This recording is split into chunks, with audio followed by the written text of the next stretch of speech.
Ya, selamat sore Bapak Ibu semuanya. Selamat akhir pekan. Saya background-nya beda dengan biasanya. Ini tunjukin dulu. Sebelahnya ada ikan koi. Sebelahnya ada halaman juga yang cukup luas. Ini 700 meter. Ini rumah orang tua saya di Solo. Tapi kedua orang tua saya sudah nggak ada. Dan saya sekarang udah jadi rumah saya. Jadi saya 5 bersaudara, tapi saya bayarin kakak adik saya semuanya. Waktu ayah saya masih hidup malah. Jadi bapak ibu saya masih hidup, saya bilang sama bapak ibu saya, ini bukan buka-buka ke gitu ya, tapi malah mumpung ada biar nggak ribut. Selama bapak ibu ada, udah dimusyawarahkan sepakat, harga waktu itu berapa, saya bayari dulu semuanya, mumpung waktu itu saya punya kemampuan. Lalu semuanya sepakat. Gitu. Jadi, nah sama cocok, semuanya juga lagi pas butuh uang gitu ya. Jadi kalau saya pulang kampung nih, pulang ke rumah sendiri juga sebenarnya. Ya, itu sedikit cerita. Saya di Solo sekarang ini. Kalau asal saya sebenarnya di Kemuning. Jadi Karangpandan naik lagi ke Kemuning. Kemuning itu daerah kebun teh. Turun lagi ke bawah itu Ngargoyoso. Ada turun lagi ke dalam lagi Jenak. Jadi betul-betul orang Jawa itu bilang ngilo-ilo gitu ya. Kampungnya kampung, udiknya udik gitu ya. Itulah asal saya ya, petani di kampung. Ya, Bapak Ibu, hari ini kita akan membahas biowas untuk pertanian.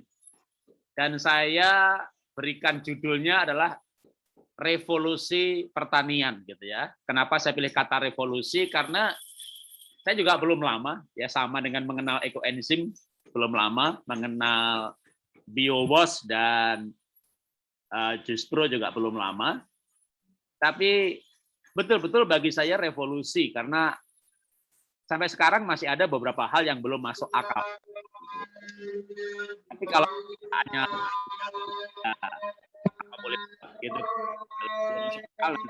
bisa belakangan, atau kalau sementara belum masuk akal ya beberapa hal yang belum masuk akal itu saya belum percaya gitu ya. Kalau memang belum terbukti, belum masuk akal tapi terbukti saya percaya ya. Misalnya kalau ngomong ekoenzim untuk obat sakit gigi, apa ya logikanya gitu, tapi saya sembuh itu saya percaya. Ekoenzim bikin tidur nyenyak, saya belum percaya, belum masuk akal saya. Karena saya punya teman ahli kesehatan tidur, dia bikin tempat tidur itu bukan dari kapuk, dari air. Dan itu tidurnya nyenyak. Jadi ketika di bawah tempat tidur dikasih ember-ember ekoenzim, itu airnya atau ekoenzimnya gitu. Jadi logika saya itu masih belum masuk, walaupun yang menyampaikan seorang dokter gitu ya. Jadi kalau saya menyampaikan modul ya pasti halaman itu saya lewati. Tapi kalau saya nggak setuju atau nggak belum percaya satu hal, bukan saya berarti menentang ekoenzim, kan saya menggerakkan ekoenzim gitu ya. Karena kalau kita tuh berbeda pendapat itu tidak harus bertengkar gitu ya. Soal misalnya ya tadi apa ekoenzim bisa bikin tidur pulas itu, ya nggak usah berantem lah, wong saya juga belum percaya gitu ya. Karena bagi saya Bapak Ibu kasih aja 10 ember biasa gitu. Itu nanti gravitasinya beda. Makanya kalau ada orang yang misalnya bangun rumah ya, nanti panggil orang yang bisa mengukur di mana ada mata air. Lo ada dua nih, yang satu buat sumber-sumur, yang satunya di titik itu nanti buat tidur. Tapi hati-hati, kalau airnya sampai pusaran, itu nanti malah susah bangun, bisa ngimpi menggigol-gigol. Jadi kalau airnya terlalu banyak, tidurnya terlalu pules, nggak bisa bangun. Jadi air ada jumlahnya. Nah itu energi air, ya. Nah itu bisa bikin tidur pules. Makanya waktu saya baca ekoenzim itu ditaruh ember-ember di bawahnya, kasih air murni aja. Jadi itu contoh bahwa saya belum percaya semua hal. Tapi tanpa nunggu percaya semua hal, banyak hal lain yang saya udah percaya. Kita tidak perlu bertengkar ya, kita bersahabat gitu ya. Nah, termasuk juga biowas ini bagi saya revolusi. Saya akan membantu menjawab nanti kalau seandainya misalnya saya lihat perlu dibantu dari sisi logika ilmiah misalnya gitu ya. Saya pelajari juga Promik ini gitu. Tapi menurut saya memang ada beberapa hal yang revolusioner, terutama misalnya composting. Loh, saya bapak, orang tua, kakek nenek terutama petani, kuliahnya di IPB, ya namanya sampah itu ya dikompos dulu, panas dulu, sudah dingin baru ditanam. Ketemu biobos kok disiram-siram, dicampur-campur, namanya kohe, sampah, jeruan, segala macam diaduk-aduk. Hari itu juga langsung ditanami. Apalagi yang ngerjain kalau di kompleks saya tuh di Kasuari itu kan ibu-ibu gitu ya. Ini gimana Pak, nggak mati? Oh enggak Pak, enggak gitu. Kata Bu Ivon begitu. Oh, ibu-ibu ini nggak pakai otak, saya pikir gitu. Bahkan saya bilang ini nggak pakai otak, ini gimana sih ini? Oh, udah pasti ya hidup sih hidup, tumbuh sih tumbuh, tunggulah 2 minggu juga mati. Gitu. 2 minggu nggak mati, sebulan nggak mati, 3 bulan apa namanya cabenya berbuah, buahnya gede. Nah, itu menurut saya ini mah gila ini gitu ya, revolusi ini. Jadi itu kenapa saya bilang ini revolusi. Jadi masih belum masuk akal gitu. Ya tapi gimana ibu-ibu yang nggak pakai akal? Maaf ya ibu-ibu ya.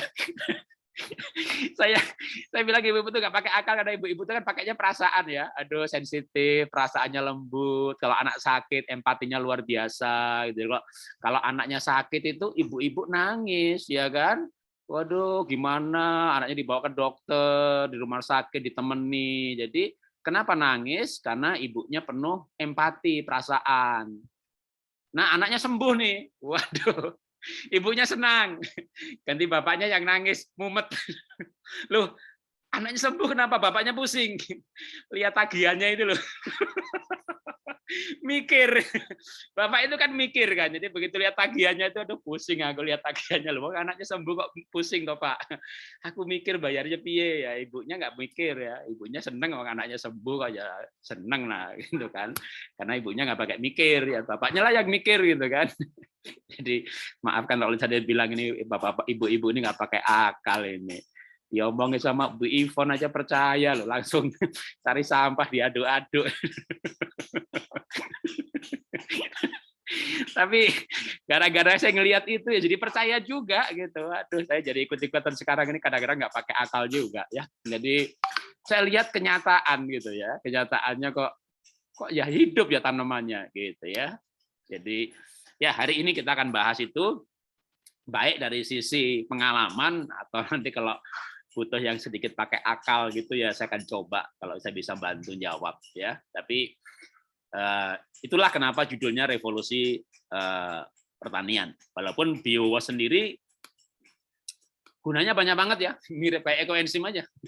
Pokoknya kalau ekoenzim ada 30 kegunaan gitu ya, sama BioWash juga begitu. Jadi nanti kalau ada yang nanya-nanya membandingkan ya silakan juga, tapi hari ini yang terutama kita bahas adalah untuk pertanian, walaupun tidak menutup kemungkinan pembahasan kegunaan yang lain kalau ada yang bertanya. Jadi karena memang dari sisi probiotik gunanya bisa macam-macam ya. Oke, dari saya pendahuluannya cukup seperti itu dan saya serahkan ke Bu Ivon ya. Ibu Ivon saya perkenalkan sebentar bagi yang ikut seminar Jus Pro ya sudah kenal ya. Saya pun juga kenalnya belum lama ya, belum lama. Ada yang ngira loh malah saya itu, Pak, kalau saya menjadi agen Bapak gimana? Hus, aku bukan yang punya. Kok semangat banget. Kayak yang punya aja.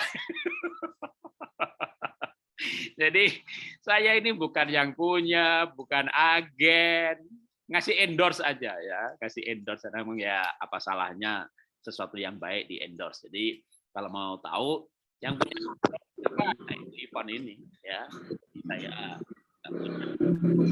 keluarga nggak ada hubungan apa-apa, kenal juga belum lama ya, belum ada 5 bulan kenalnya. Jadi kenalan lama gitu enggak, belum ada 5 bulan kenalnya. Jadi cuma sama dengan kayak ekoenzim ya, tapi saya lihat bermanfaat ya. Jadi Ibu Ivon Setiawati ya, pemilik dari Kausa Lestari yang memproduksi Promik. Dari Promik itu menjadi biangnya Jus Pro dan BioWash. Kali ini akan bicara mengenai BioWash ya. Oke, silakan Ibu Ivon. Waktu saya serahkan. Terima kasih banyak Pak Jarod. Ya memang awalnya pertama kali juga mau mengenalkan Promik ini, saya juga agak ragu-ragu ya, karena banyak hal itu serasa nggak masuk akal. Tapi karena juga kondisi COVID dan lain-lain, jadi kita mau share dulu lah, karena selama ini kita juga bikin sendiri di rumah. Nah, kali ini kita akan bahas tentang biowash-nya. Tapi sebelum itu ya saya pasti ada intronya tentang apa sih itu promik, biar nanti nggak bingung. Ya, saya share screen bisa terlihat ya. Baik. Jadi biowash promik ini starternya dimulai dari satu botol starter 200 ml namanya promik. Promik ini bisa diminum langsung atau bisa dicampur 1 kilo daging buah-buah dan 5 liter air minum. Itu dijadikan minuman fermentasi selama 3 hari, namanya Juice Pro. Ya, nah, Juice Pro ini tidak bisa dijadikan diam lagi karena tidak stabil, hasilnya akan sangat random dan tidak tepat gitu ya. Kalau promik ini kita campur dengan kulit-kulit buah, ya. Lalu kita campur dengan 5 liter air juga, diamkan selama 3 hari, itu kita sebut biowash. Jadi diamkannya cuma 3 hari, masa proses fermentasinya cuma 3 hari, dan bisa tertutup rapat, bisa juga terbuka atau bahkan longgar. Jadi bisa prosesnya itu aerob dan anaerob. Ketika cairan biowash ini sudah jadi 3 hari, maka kita bisa campurkan dengan air lagi 1:50 atau 1:30. Ya, kalau kita anggap 1:30 berarti kita campur 5 liter biowash ini ke 150 liter air. Jadi 5 liter jadi 155 liter cairannya total. Dan itu bisa digunakan sebagai olah sampah yang lainnya. Sampah lainnya seperti apa? Seperti yang tadi Pak Jarod sebutkan juga, ada tulang, mau yang sisa makanan, sisa nasi, tahu, tempe yang berminyak, santan. Ya, saya juga dihubungi sama pengusaha kue jajan pasar. Limbahnya itu paling banyak itu adalah ampas kelapa, parutan kelapa. Karena dia bikin kue jajan pasar banyak pakai santan, jadi banyak beras santan. Ampasnya ini diapain? Nah, diolah dengan ini pun bisa dan tidak bau. Bisa jadi media tanam. Kita campur kotoran sapi, kita bisa campur arang, kapur atau oli bekas, bisa campur kertas kardus, bahkan pampers atau pembalut bekas itu menjadi media tanam dan pupuk kompos. Seketika itu juga. Berapa lama seketika itu? 1 detik. 1 detik. Nggak salah dengar Bapak. Jadi ini bergerak karena apa? Karena ya kita menyadari bahwa bumi ini sebenarnya bukan kita wariskan, bukan diwariskan, diberikan pada kita dari leluhur kita, tapi kita pinjam dari anak cucu kita. Jadi dari sanalah tergerak, kalau sampah terus ada, maka kita juga harus lebih cepat dari sampah yang dihasilkan manusia. Kalau dari data Bank Dunia dan sebagainya, rata-rata manusia memproduksi sampah itu sekitar 2-3 kilo per hari. Dan itu tidak bisa saya lakukan sendiri atau Pak Jarod lakukan sendiri, ini harus kita lakukan bersama-sama. Dengan kesadaran bersama-sama bahwa bumi kita cuma satu yang harus kita jaga sama-sama. Nah, tadi yang seperti saya jelaskan, ada 2 jenis Juice Pro dan biowash. Jadi Juice Pro ini untuk kesehatan, untuk imunitas, makanan, minuman, penggunaan luar, olah sampah juga bisa. Biowash lebih diolah sampah, penggunaan luar, dan sebagainya. Karena ya, penggunaan probiotik itu banyak sekali manfaatnya. Ini saya akan siapkan bagaimana sih video pembuatannya. Tadi kan saya sudah infokan, buatnya tinggal dicampur-campur seperti ini. Bisa di scale down, bisa di scale up. Jadi gimana caranya, kita simak video berikut. Saya akan segera siarkan.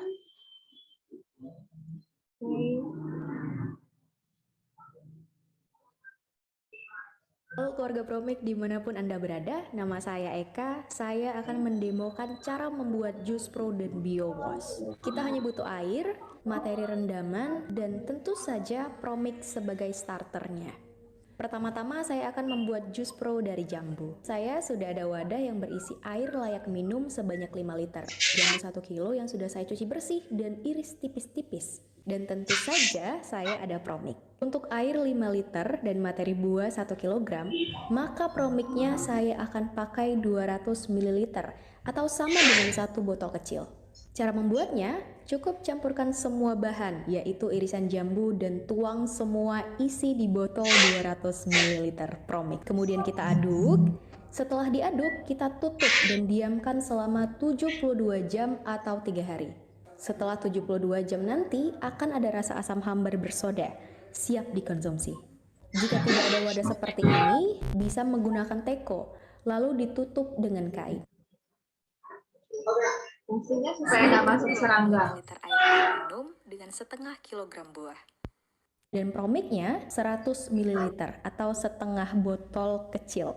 Dan saya akan tuang dari botol promik kemasan besar. Di botol promik kemasan besar ini sudah ada segitiga bantu per 200 ml. Jadi untuk 100 ml-nya kita tuang setengah dari segitiga bantu tersebut. Kali ini kita tutup saja dengan kain supaya tidak ada serangga yang masuk. Lalu diamkan selama 72 jam atau selama 3 hari.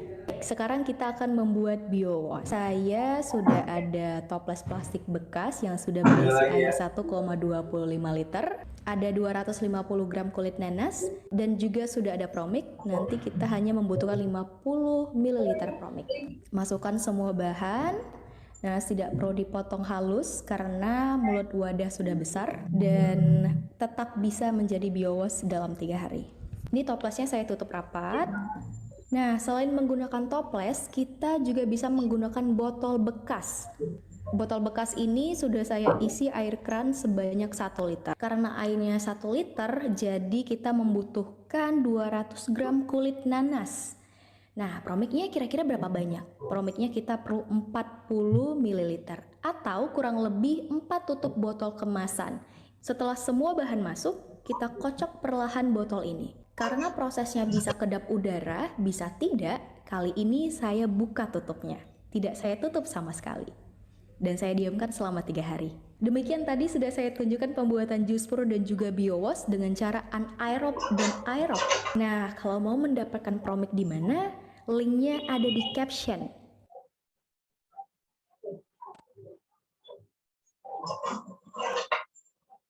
Jadi itu tadi cara membuat promik jus pro atau biowashnya dengan promik ya. Sangat mudah. Tinggal cemplung-cemplung aja 3 hari sudah jadi. Nah, kalau untuk jus pro-nya sendiri kegunaannya banyak yang untuk kesehatan seperti untuk imunitas anak, yang kanker, kemonya juga lebih baik, lebih sehat. Untuk yang sakit mah asam urat, berat badan, stamina di masa tua juga. Terus yang keras-keras bisa istirahat, gampang kambuh.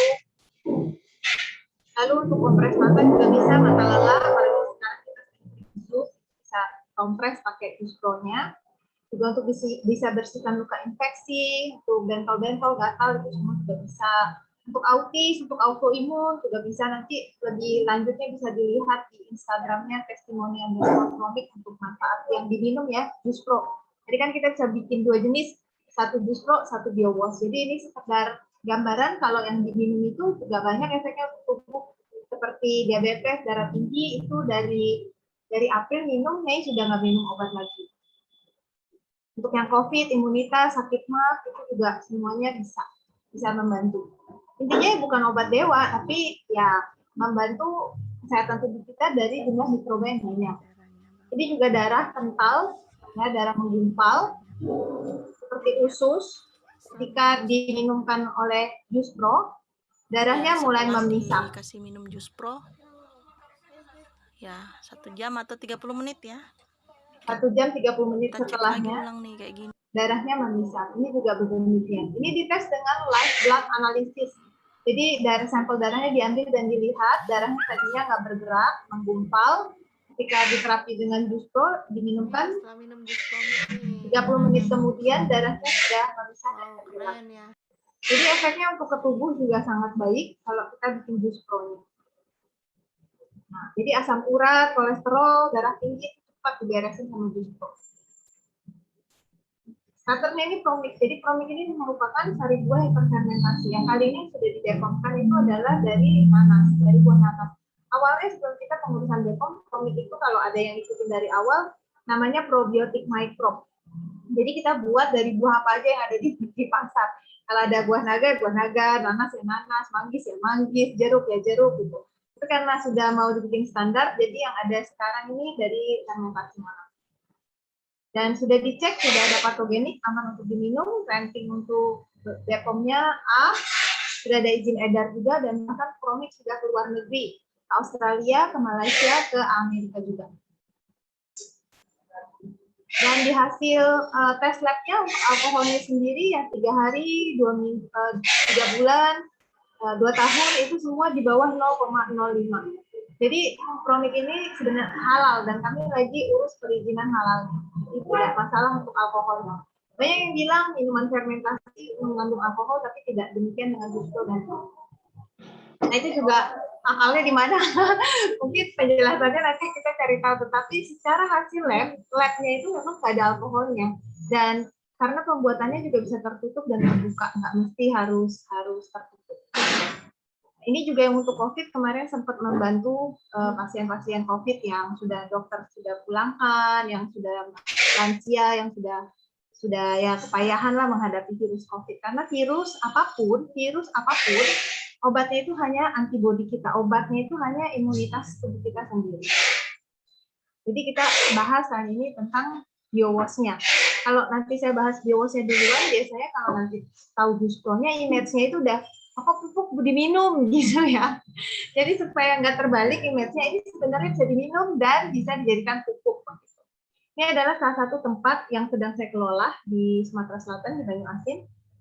Kami menanam murni dengan media sampah yang kita ambil dari area-area komersial dan dari peternakan. Jadi kotoran sapi, sampah yang kita ambil di area komersial. Tanahnya kalau bisa dilihat ini sangat keras dan tidak bisa ditanam. Ini hasilnya setelah 1 bulan lah kita ngambilin sampah sama kotoran sapi, lalu kita mulai beddingan tanaman. Tanah yang tadinya kualitas tanahnya jelek, rusak pun sudah mulai menggembur, menyerap air lebih baik. Hasil tanamannya 1 bulan, ini roselanya sudah kita panen berkali-kali, bahkan menjadi produk kita. Sekarang dalam proses PIRT untuk rosella kering organik. Karena tidak ada penyemprotan kimia dan lain-lain di kebun ini. Nah, ini kadang bonusnya kalau kita menanam dengan sampah, itu kita dapat bibit-bibit dari sampah itu ikut numbuh jadinya. Jadi dapat melon, dapat jagung. Kalau terlalu banyak, kita akan jadikan dia biomasa untuk kompos kita berikutnya. Dikompos lagi, jadi tidak ada yang terbuang. Dan nanti di Desember kami juga akan dapat ternak diberikan sama orang. Jadi kita akan punya sapi. Nah, nanti biomasa ini bisa diberikan menjadi pakan sapi. Pertanyaan kita, ya sistemnya zero waste, jadi kita pakai pembibitannya juga pakai daun pisang. Nanti kalau sudah beddingan sampahnya kita buat, maka bibit-bibitnya yang dari daun pisang ini kita tinggal tancapkan ke bedding kita. Kita juga sudah ada izin rumah kompos di sana, jadi sudah boleh ngumpulin sampah supaya Mbak Banyuasin yang mau milah bisa dipilah, hubungi kami jemput, ambil sampah organiknya lalu kita olah jadi kompos. Juga ada kelas-kelas untuk mengajarkan bagaimana memanfaatkan sampah. Nah, jadi sampahnya apa aja sih yang bisa kita olah? Kita tidak hanya mengolah sampah bersih atau sampah organik yang tidak berminyak, misalnya dari sisa-sisa petikan sayur dan lain-lain, tetapi yang bisa kita olah tuh seperti sisa nasi, sisa gorengan, sisa sup, ya kupasan buah, sisa akar batang daun, tahu tempe, tulang, sisa masakan daging kita, jeroan, bongkol jagung, kelapa, daun pisang, apapun itu bisa kita kelola dengan sistem ini. Karena sekali lagi tujuannya adalah kalau kita mau olah sampah, maka kita harus bisa benar-benar mengolah sampah, tidak hanya sekedar mengolah sebagian. Ini yang terjadi di perumahan-perumahan atau di tempat-tempat, kita sering lihat sampah itu sebenarnya sudah dipilah. Ada tong-tong sampah pemilahannya organik, anorganik, bahkan ada yang lebih spesifik sampai 3, sampai 4, sampai 5.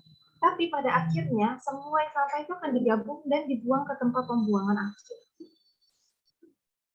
Sistem yang kita inginkan adalah sampah kita pilah, lalu yang organik kita jadikan media tanam atau pupuk, dan yang non-organik kita bisa berikan ke bank sampah. Dan juga dikurangi tentunya ya, untuk penggunaan plastik itu masih bisa kita kurangi. Tapi untuk penggunaan sampah organik itu biasanya kan dari hasil makanan kita. Kalau saya suruh orang kurangin makan, itu kayaknya agak serem. Pak, kurangin makan kangkungnya supaya batangnya lebih sedikit, kan nggak mungkin. Tapi kalau pengurangan plastik, menghindari plastik, bawa botol minum sendiri, bawa kantong kain sendiri, itu lebih memungkinkan. Jadi sampah non-organik tetap harus kita kurangi, sampah organik kita kelola kembali. Ini yang sudah dipraktekkan, ini yang di Batam, salah satu rumah panti jompo. Masalah limbah di panti jompo itu adalah pampers atau popok bekasnya. Jadi popok bekasnya ini dijadikan media tanam, disemprotkan oleh BioWash yang sudah dibicarakan tadi, disemprotkan itu tidak berbau sama sekali, lalu dikasih bubuk pisang dan juga dikasih daun kering. Ya, jadi ini tidak pakai tanah sama sekali, semuanya dari sampah. Ditanamkan bayam pasir. Setelah 6 minggu pemilik panti ini penasaran karena nggak pernah ada bau, juga nggak pernah dikorek-korek sampahnya. Jadi dia cek pampersnya itu gimana. Yang ditemukan hanya selembar lapisan waterproofing yang sangat tipis. Pampersnya hilang. Pampersnya semua hilang. Dan kondisi beddingan atau tanaman itu juga tidak diganggu sama tikus Bedengannya sama sekali tidak diganggu oleh tikus atau binatang lain. Jadi ini luar biasa nih, satu sistem penanaman yang sangat luar biasa, tidak ada sama sekali gangguan tikus. Ini juga tekstur dari menanam dengan sampah. Teksturnya bagaimana? Jadi biowash Promik ini kondisinya bagaimana? Oh, silakan dilihat.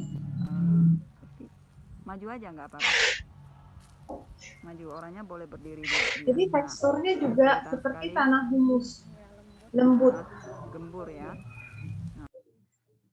Nah, tadi saya bilang tidak ada menggunakan tanah, menggunakan apa? Menggunakan daun. Di kompleks perumahan itu biasanya daun-daun di pinggir jalan itu dikumpulkan dan dibakar dan menyebabkan asapnya masuk ke panti jompo sehingga mengganggu para jompo di dalam. Jadi Ibu Panti ini bilang sampah daunnya disapu dikumpulkan aja di perkarangan saya biar saya olah.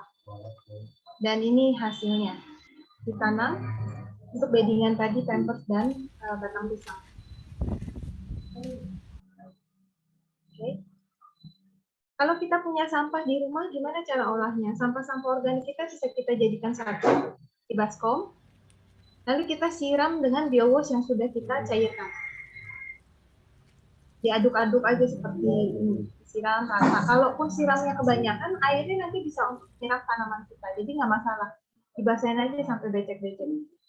Saya sarankan kalau ada tanah, lebih baik pakai tanah karena di dalam tanah juga ada mikroorganisme dan juga telur-telur dari binatang pemurah yang kita butuhkan. Kalau tidak ada ya pakai itu aja. Kalau ada maka dicampur.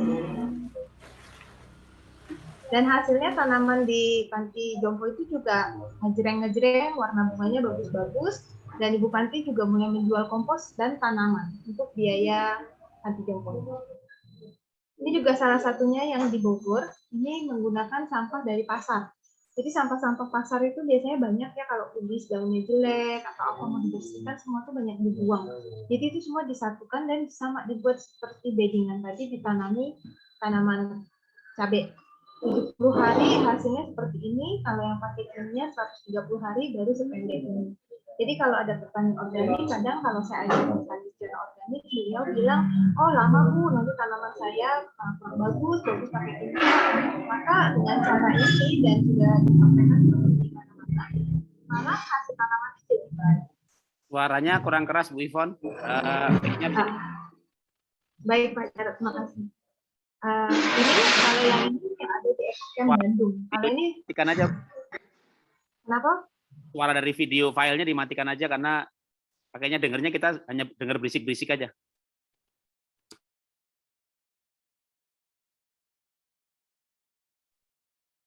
Ibunya kemut.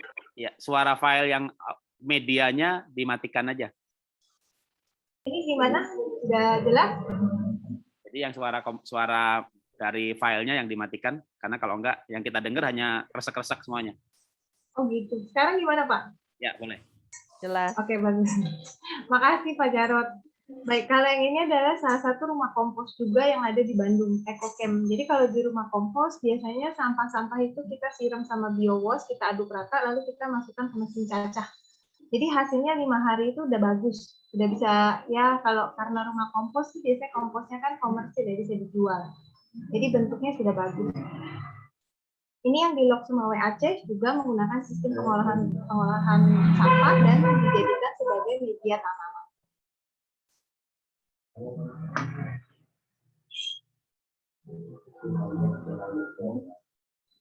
Nah, jadi untuk pertanian seperti ini sudah banyak juga yang mencoba. Sampai di Lok Sumawe untuk pertanian padi ya, itu juga bisa untuk menghasilkan beras. Ini saya sedikit hang ini laptopnya. Waktu sebentar ya.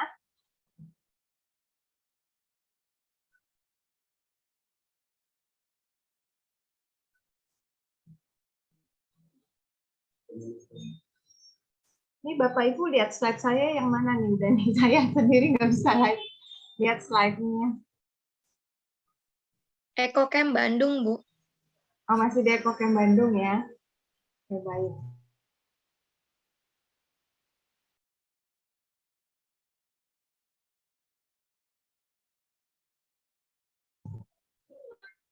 Ya, baik. Jadi ya seperti tadi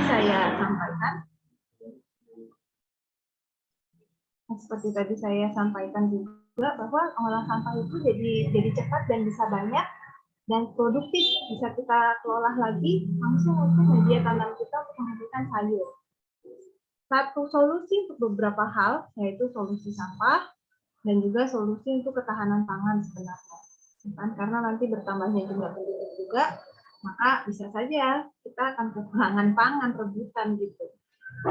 Baik, saya sudah load lagi filenya, saya akan share kembali.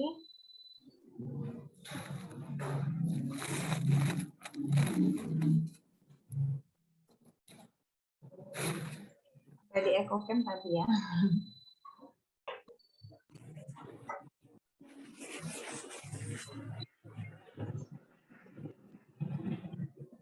Ya kebetulan di tetangga saya lagi ada renovasi, jadi agak berisik.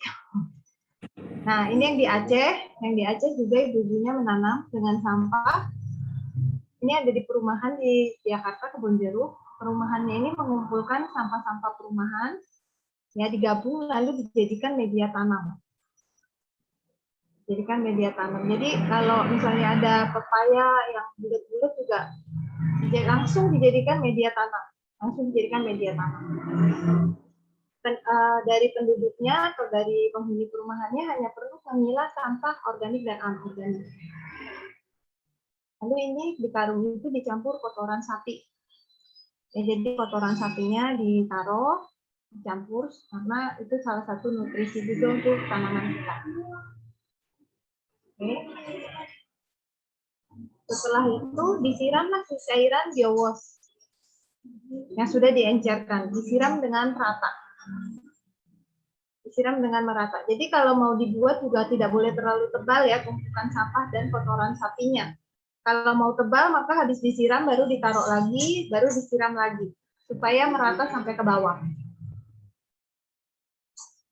Setelah itu ditutupi tanah tipis agar lebih sopan, nggak terlihat nanti sampah semua. Dan juga kembali lagi di tanah itu banyak mikroba juga yang baik. Cuman nggak perlu banyak-banyak, hanya tanah tipis. Inilah hasil yang sudah dinikmati oleh kompleks perumahan tersebut dari sampah-sampah mereka. Ini juga ada salah satu koperasi di Tabumuli. Koperasi tersebut mulai mau memberdayakan masyarakat menanam porang. Jadi mereka mengalami kesulitan karena porang mereka sulit tumbuh. Lalu pergi cari kausa lestari dan konsultasi sama kami. Lalu kami bilang, kalau mau tumbuh bagus, tanamnya harus pakai sampah. Jadi mereka bekerja sama dengan Dinas Kebersihan. Komposting pertama mereka 4 ton, ya dicampur dengan kohe ayam. Disiram juga dengan rata dengan biogas yang sudah diencerkan, dan hasil porangnya 5 bulan 7 ons. Jadi hasil porangnya itu memuaskan. Mereka senang dengan hasilnya menanam dengan sampah. Nah ini yang di kompleks perumahannya Pak Jarod, ibu-ibunya menanam dengan sayur, buah, pulang, sisa makanan, daging, nasi, dan lain-lain. Dan manenin bayam, manenin kangkung, gitu ya. Jadi sudah mengolah biogas. Bahkan Pak Jarod dan ibu-ibu yang di kompleksnya sekarang membagikan biogas justru gratis ke kompleks-kompleks perumahan di sana ya. Jadi ini satu RW 9 Kasuari. Dan hasil lainnya di perkebunan ataupun microgreen juga bagus, 2 hari juga sudah bisa dikonsumsi. Hasil tanaman hias, daun-daunnya mengkilap, hijaunya juga bagus. Hasil tanaman seperti hortikultura, cabai, dan juga tanaman buah nangka, berbuahnya itu luar biasa banyak. Serai wangi, timun, ya pepaya tumbuhnya seperti anggur. Tadi nangka juga tumbuhnya seperti anggur. Ini cabai yang hanya disiram dari ampasnya Justo, cabainya mau 30 cm. Itu juga kangkungnya mau 1 lebih dari telapak tangan pria dewasa. Kalau yang tabula pot gimana? Ini pohon jambu kristal murni medianya pakai sampah dan biowash. Waktu itu belum sempat saya pindah ke planter bag, sudah mengeluarkan kuncup bunga, sekarang buahnya sudah sebesar pingpong. Jadi ini beberapa yang menanam dengan tabula pot. Hasil serikayanya jumbo, 8 on. Bisa dilihat di sini juga di tabula pot, jeruknya, buah-buah lainnya tumbuh dengan sangat subur. Nah, karena media tanamnya itu juga sampah, maka dalam beberapa hari sudah terjadi penyusutan, sehingga kita bisa melakukan refill atau pengisian ulang kompos dari sampah organik kita. Gitu. Jadi kalau dia udah nyusut ya kita isi lagi, nyusut ya kita isi lagi seperti itu. Yang jambunya tidak pernah berbuah, jadi berbunga dan berbuah. Ya hasil-hasil panennya juga sangat bagus, tanaman hiasnya warnanya ngegreng-ngegreng mengkilat. Dan ini salah satu yang saya di WA sama ibu-ibu, dia bilang, Bu, sejak pandemi ini saya jarang ke pasar, saya tinggal ke perkarangan saya dan metikin apa yang bisa saya pilih sehari. Jadi hasilnya memuaskan, ya juga tidak ada efek kuning atau layu atau kepanasan. Sebenarnya untuk takaran pengenceran itu bebas, bisa mau dikocor langsung boleh, biowasnya tekan boros. Kalau untuk olah sampah sih saya sarankan 1:30, 1:50, ya tergantung sampah kita.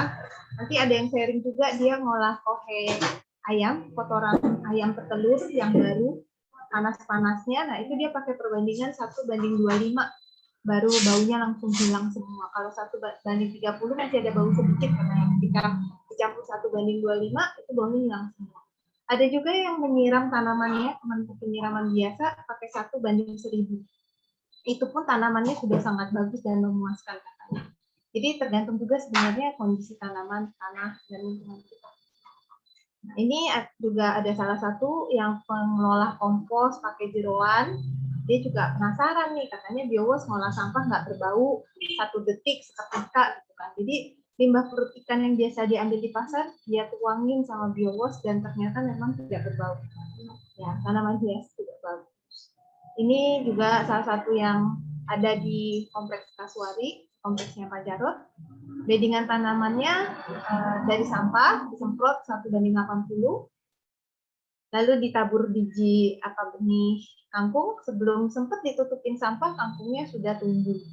Kalah cepat ya, jadi kangkungnya udah tumbuh duluan. Nah, selain itu juga dengan menggunakan biowash, kita juga bisa melakukan pemurnian air atau pembersihan got, pembersihan kolam supaya lebih jernih. Itu juga bisa dilakukan dengan cairan biowash ini. Nah, seperti tadi cerita saya, kenapa kita perlu menggunakan metode mikroba? Kenapa bisa begitu? Kenapa sampah-sampah itu bisa terurai cepat? Kalau dari pengamatan saya itu karena konsorsium mikroba yang ada di Promik bisa bukan mengurai ya, kalau mengurai itu konteksnya seperti merubah bentuknya si sampah, tapi lebih tepat tuh sampah itu jadi siap untuk digunakan atau diserap nutrisinya oleh tanaman. Di video ini dijelaskan peningkatan penduduk ini akan menyebabkan kekurangan pangan. Dan banyak peneliti yang meneliti bagaimana menumbuhkan makanan dengan mengurangi lahan, dengan air dan sebagainya. Nah, tapi research ini efeknya adalah karena pengurangan-pengurangan tersebut, maka terjadi penambahan-penambahan kimia. Jadi, salah satu riset lain yang dilakukan para peneliti adalah dengan memanfaatkan bakteri-bakteri atau mikroba yang ada dalam tanah. Jadi, di setiap mikroba dalam tanah dan tumbuhan itu memiliki fungsi yang berbeda. Banyak yang membantu tanaman, ada juga yang bisa menyerang dan membunuh tanaman. Tidak semua mikroba baik. Ada patogennya. Jadi di satu sendok makan tanah ini sebenarnya mengandung bisa sampai 1 miliar mikroba. Dan saintis ini dan para peneliti ini mulai mencari tahu fungsi perbedaannya terhadap tanaman. Jadi dicari tahu adalah tanaman yang berakar di tanah itu bisa dilindungi, mengeluarkan hormon yang mengundang mikroba untuk datang dan melindungi si tanaman itu. Sama seperti manusia, yang kita makan itu misalnya nasi, tapi sebenarnya tubuh kita itu tidak benar-benar makan si nasi. Tubuh kita itu makan karbohidratnya, makan glukosanya. Saat tubuh kita makan apel, bukan apel yang benar-benar dimakan oleh tubuh kita. Tubuh kita itu makan vitaminnya, seratnya, dan sebagainya. Siapa yang memakan itu semua? Yang memakan itu semua adalah mikroba. Di tanaman juga demikian. Kalau kita lihat tanaman, kita tanam dengan sampah. Tanaman bukan makan sampah. Yang memakan sampah itu adalah si mikroba. Dan itu akan dirubah menjadi nutrisi yang dibutuhkan tanaman. Dan nutrisi dasar tanaman itu NPK ya. Jadi itulah yang dibutuhkan tanaman. Kenapa tanamannya bisa besar-besar? Karena si mikroba ini yang membantu mengurai. Di sini juga ditunjukkan 2 lahan pertanian sebelah-sebelahan. Satu terkena serangan jamur dan virus rusak, satu lagi itu baik-baik saja, padahal berdekatan. Jadi mereka cari tahu kenapa, dan mereka menemukan bahwa ada bakteri-bakteri yang lebih banyak dan kompleks terdapat di tanah yang tidak terkena hama ini. Sehingga ketika dia dikembangkan sama-sama, dua-dua lahan itu bisa tumbuh dengan baik. Tidak rentan terkena serangan mikroba.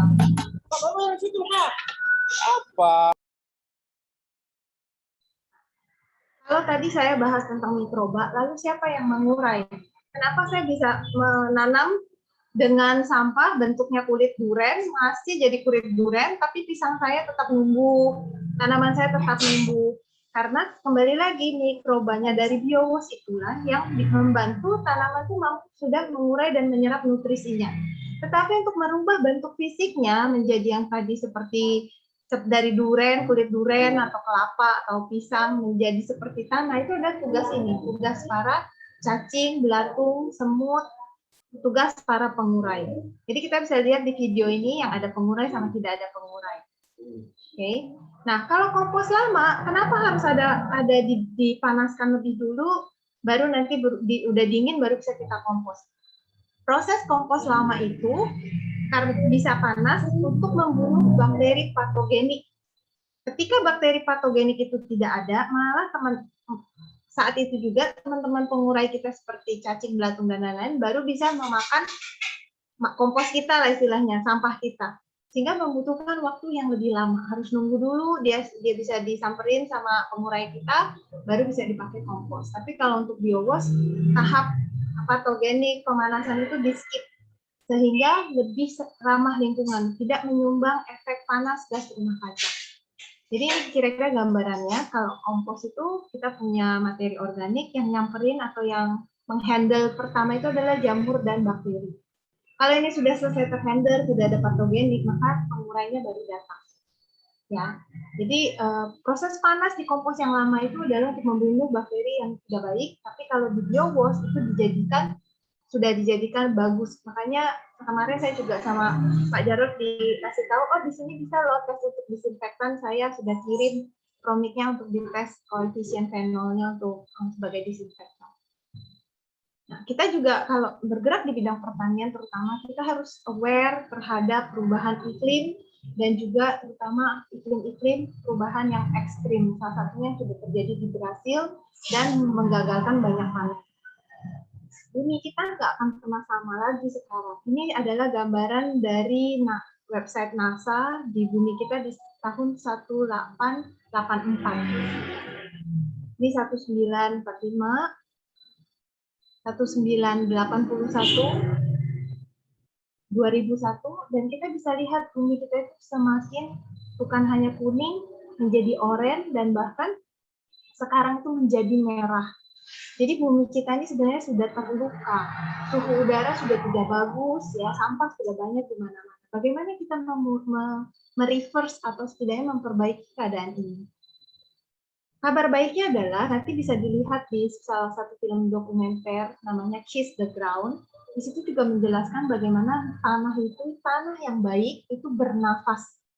Tanah yang baik itu bernafas, menangkap karbon dan melepaskan karbon dioksida yang bisa dihirup oleh tumbuhan nanti menjadi oksigen. Jadi siklus di alam ini sebenarnya sudah didesain manusia itu akan bisa hidup selamanya di dalam bumi yang nyaman. Nah, kenapa bisa begini? Kenapa tanah kita bernafas? Tanah kita bernafas ketika tanah itu mengandung banyak mikroba, banyak bakteri baik, karena makanannya si mikroba dan bakteri itu adalah karbon. Ya, kalau karbonnya ditangkap, nanti dilepasnya bisa menjadi oksigen. Jadi dimanapun kita berada, dengan metode menanam dengan sampah, mau nanam di atas beton pun, sampah itu akan menjadi penangkap atau pemakan karbon di sekitar kita juga, akan membersihkan udara kita. Nah, saya berikan satu video lagi. Ini adalah cara olah sampah yang saya lakukan di rumah. Saya share sementara.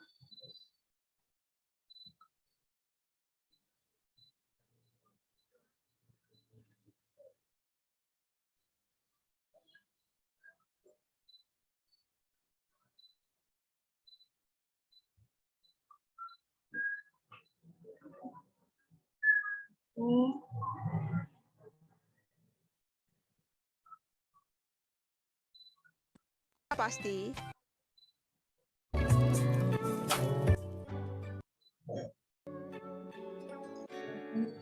Nah, ini cara olah sampah rumah tangga di rumah. Ada biowash, Promik, dan 3 liter air. Di biowashnya dibikin di galon yang terbuka dari kulit jeruk bali. Kemarin pas ada jeruk bali, jadi pakai jeruk bali, dan saya siapkan sedikit tanah tipis-tipis untuk satu ember kecil untuk nanti kita covering. Nah, ini sampah organik rumah tangga yang ada di rumah saya udah 2-3 hari.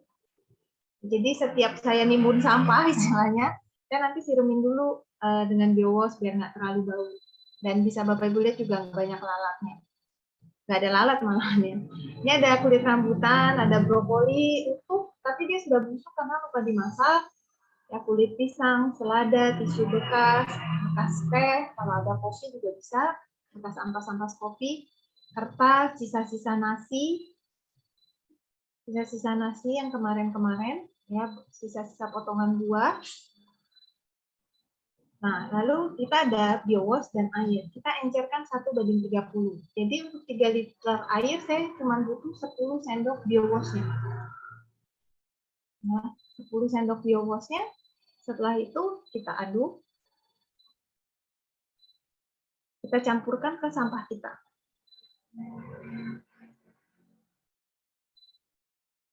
Disiremin gitu aja.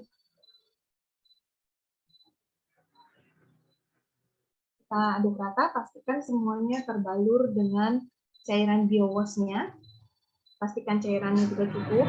Kalau ada sampah yang berpotensi, misalnya saat dia pembusukan, dia bisa meledak atau mengeluarkan air dari dalam, ya lebih baik kita hancurkan dulu, biar cairan si biowash itu bisa masuk dan meresap ke dalam semua sampah-sampah kita. Nah, kalau segini menurut saya masih kurang, jadi saya tambahkan lagi. Dan masih sisa. Dari 3 liter tadi masih sisa untuk mengolah sampah saya yang hampir 1 ember. 1 detik ini juga saya langsung taruh di atas pot ini, saya refill. Karena sampah media tanam sampah itu sudah menyusut, jadi saya refill. Saya tambahkan lagi sampah-sampahnya itu. Begitu aja langsung seketika dan cepat. Di sini juga ketemu mie yang lupa dimakan, mie yang berminyak. Ini juga kita pastikan mie-nya terlumur dengan baik. Kita tinggal taruh-taruh saja. Oke. Jadi begini, semudah itu. Ini ada batang seledri kering juga. Nah, biasa kalau bersihin kulkas itu banyak ketemu sayur yang, oh ternyata saya punya sayur ini. Jadi ya daripada dibuang, juga bisa bermanfaat untuk tanam. Ini bisa dilihat penyusutannya, itu ada bekas tanah yang sebelumnya, dari sampah yang sebelumnya. Jadi menyusutnya cukup banyak, sehingga kita bisa nambahin lagi, dia refill kompos dari sampah kita. Karena seperti tadi semuanya udah ditaruh, baru kita tutup dengan tanah. Kalau Bapak Ibu lihat tanamannya begini kan juga nggak begitu sedap dipandang ya, jadi kita tutup covering dengan tanah. Dan kembali lagi tanah itu juga ada fungsinya, mikroba ada, telur-telur dari binatang pemurah itu juga ada, misalnya cacing atau belatung. Terus juga ini karena saya outdoor, melindungi dari paparan sinar matahari, bisa saja nanti cairan biowash yang sudah terlumur di sampah itu menguap. Kalau menguap bisa saja lalatnya jadi datang, sampah kita jadi bau busuk. Jadi ini saya covering dengan tanah supaya dia tidak menguap dan lebih lebih estetik dilihat ya, kayaknya lebih cantik. Nah, kalau sudah ditutup sama tanah, secara kasat mata kelihatannya ya tidak serem, nggak seserem kayak menanam dengan sampah gitu. Kelihatannya lebih rapi. Sama seperti kayak ya udah itu ada tanahnya gitu kayak menanam di tanah, tapi bawahnya itu sampah semua. Dengan demikian kita sangat mengurangi sampah yang kita buang ke TPA. Lalu hasilnya bagaimana? Nah, kata Pak Jarod kan bisa aja sih nanti bisa beberapa hari mati gitu ya, untuk pemahaman awal. Karena kan ini nggak masuk akal ya. Nah, hari ketiga tanamannya tetap aman, bahkan okra saya itu tumbuh banyak dan saya udah makan ini okranya. Seperti itu. Jadi sampah kita itu nggak perlu kita tunggu lama, harus punya pekarangan untuk olah dan sebagainya. Kita bisa langsung tanam. 1 detik itu juga sudah bisa efektif untuk digunakan. Ini juga salah satu video, coba saya share soundnya juga ya kali ini, karena Bapak itu juga seorang petani, ya, beliau coba, karena kata Bu Ivon bisa gini, bisa begitu, dia penasaran bener nggak sih, dia udah bertahun-tahun jadi petani. Ternyata betul Pak Andre, ini baru 2 hari kalau salah. Kemarin itu siang saya nggarap. Nah, kemarin itu segini loh. Ini penuh ini, tanahnya ini penuh segini. Tanahnya itu penuh segini. Nah, hari ini dia menyusut sekitar 10 cm ada ini. Dia menyusut segini loh. Loh, ini kan masih ada bekasnya ini. Ini bekas tanahnya ini. Yang ini ekstrim lagi. Nah, ini kemarin itu penuh segini. Menyusutnya lebih dari 10. Kalau ini kemarin itu cuma tak isi rumput. Jadi rumput liar. Terus di atasnya itu kohe sapi. Kalau ini kemarin itu enggak rumput, ini sampah apa ya namanya? Sampah dapur. Sampah dapur. Yo buah, yo kacang panjang, daun. Nah, perbedaannya itu kan warnanya udah beda. Ini tanahnya masih kayak basah gitu loh. Kayak basah. Ini kan enggak ini tanah biasa ini. Enggak tak campuri biowas ini yang ini. Nah, ini juga tanahnya warnanya kayak basah, hitam gitu. Kalau ini kan enggak. Loh, ini perbedaannya ini. Ini enggak tak kasih. Enggak kasih biowas, ini tanah semua, sampai dalam tanah semua. Ini kan tampak hitam, terus amblesnya segini. Berarti ini bekerja dengan baik, kelihatannya ini bekerja dengan baik.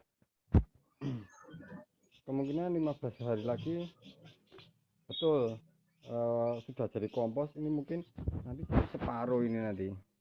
Tanahnya dari separuh kayak gini. Yang ini semua jadi kompos. Ini kan cuma tak kasih tanah sedikit tok ini. Betul sekali. Berarti terbukti. Jadi aku bisa testimoni ya, bisa produk nulit ini barang ini bagus banget. Dan ini kan sebenarnya sudah bisa ditanam ini. Ini bisa ditanam ini. Langsung bisa ditanam bibit. Kalau bibit nanti kan 2 hari lagi dia tambah besar toh. Nah, tambah gede ini sudah jadi. Jadi bibitnya karek nemu pangan itu ngenjero kan gitu. Mantap viewasnya, mantap. Ya, jadi itu yang dicoba oleh Bapak ini juga karena penasaran, nggak masuk akal merubah mindset pertanian selama ini. Nah, yang kalau ini videonya saya nggak putarkan, tapi Bapak ini udah aktif ngupload di YouTube gimana caranya bertani dengan biowash. Dan ini adalah lazy refill kompos, karena kan pasti menyusut tuh nanti tanah media tanamnya. Dia refill dengan sampah lagi, ada dari kulit singkong dan lain-lain. Nah, ini bagaimana membuat media tanam dengan sampah. Kalau tadi kan saya juga refill ya, saya isi lagi pot-pot saya dengan kompos. Nah, gimana kalau kita misalnya mau bikin media tanam tuh langsung dari sampah semua? Saya juga akan sharekan, dan ini yang saya tanam ini adalah daun mint. Daun mint. Ya, jadi kalau tadi dilihat video pertama, itu kan masih ada sisa sampahnya sama airnya yang tadi penambahan kompos. Jadi sekarang saya bikin jadi media tanam. Nah, media tanam ini saya menggunakan toples plastik saya yang sudah pecah, banting pecah itu kan sayang, jadi saya jadikan pot sehingga saya perlu media tanam baru. Lalu saya campur dengan sedikit tanah dan serbuk kayu. Tanahnya 10-20% aja paling. Kalau nggak punya serbuk kayu, bisa kita blender kering, kertas, kardus, atau papan telur yang ada di rumah kita. Jadi itu gunanya supaya apa? Supaya nanti media tanam kita itu nggak terlalu becek, nggak terlalu demak. Ya, jadi kita campur. Kalau nggak punya tanah gimana? Ya perbanyaklah si kertas, karton, sama apa tadi papan telur itu ya yang kita blender kering. Jadi dia akan membantu supaya nanti media tanam kita itu tidak terlalu basah. Ya diaduk-aduk, ya diaduk-aduk aja. Ya, di situ ada sedikit plastik, kayaknya bekas bumbu mie instan yang belum, tapi tetap dipakai juga nggak masalah, tetap bisa dijadikan media tanam karena posisinya kan sedikit. Sama seperti tadi, kalau ada sampah yang berpotensi nanti dia pada saat pembusukan bisa meledak dan sebagainya, maka kita remas-remas dulu. Nah, atasnya ini saya covering lagi dengan tanah tipis. Ya, tanah tipis ini sebenarnya saya dapat dari kompos sampah saya sebelumnya. Jadi kompos saya sebelumnya itu sudah berubah jadi kayak seperti tanah, itu biasanya saya pakai lagi. Dan ini adalah daun mint yang beli di supermarket. Daunnya udah dijadikan minuman, udah kering, kita tanam ulang dengan sampah kita. Udah, seperti ini aja. Sisa air yang di ember masih banyak, bisa kita buat siram atau juga refill untuk tanaman lain. Hari pertama sudah mulai keluar daun. Ya, hari pertama sudah mulai keluar daun-daunnya dan sampahnya juga sudah nggak begitu terlihat lagi. Sudah muncul tunas-tunas daun baru. Di hari keempat lebih banyak. Ya, dan nggak kelihatan kalau nanamnya pakai sampah ya. Di hari ke-9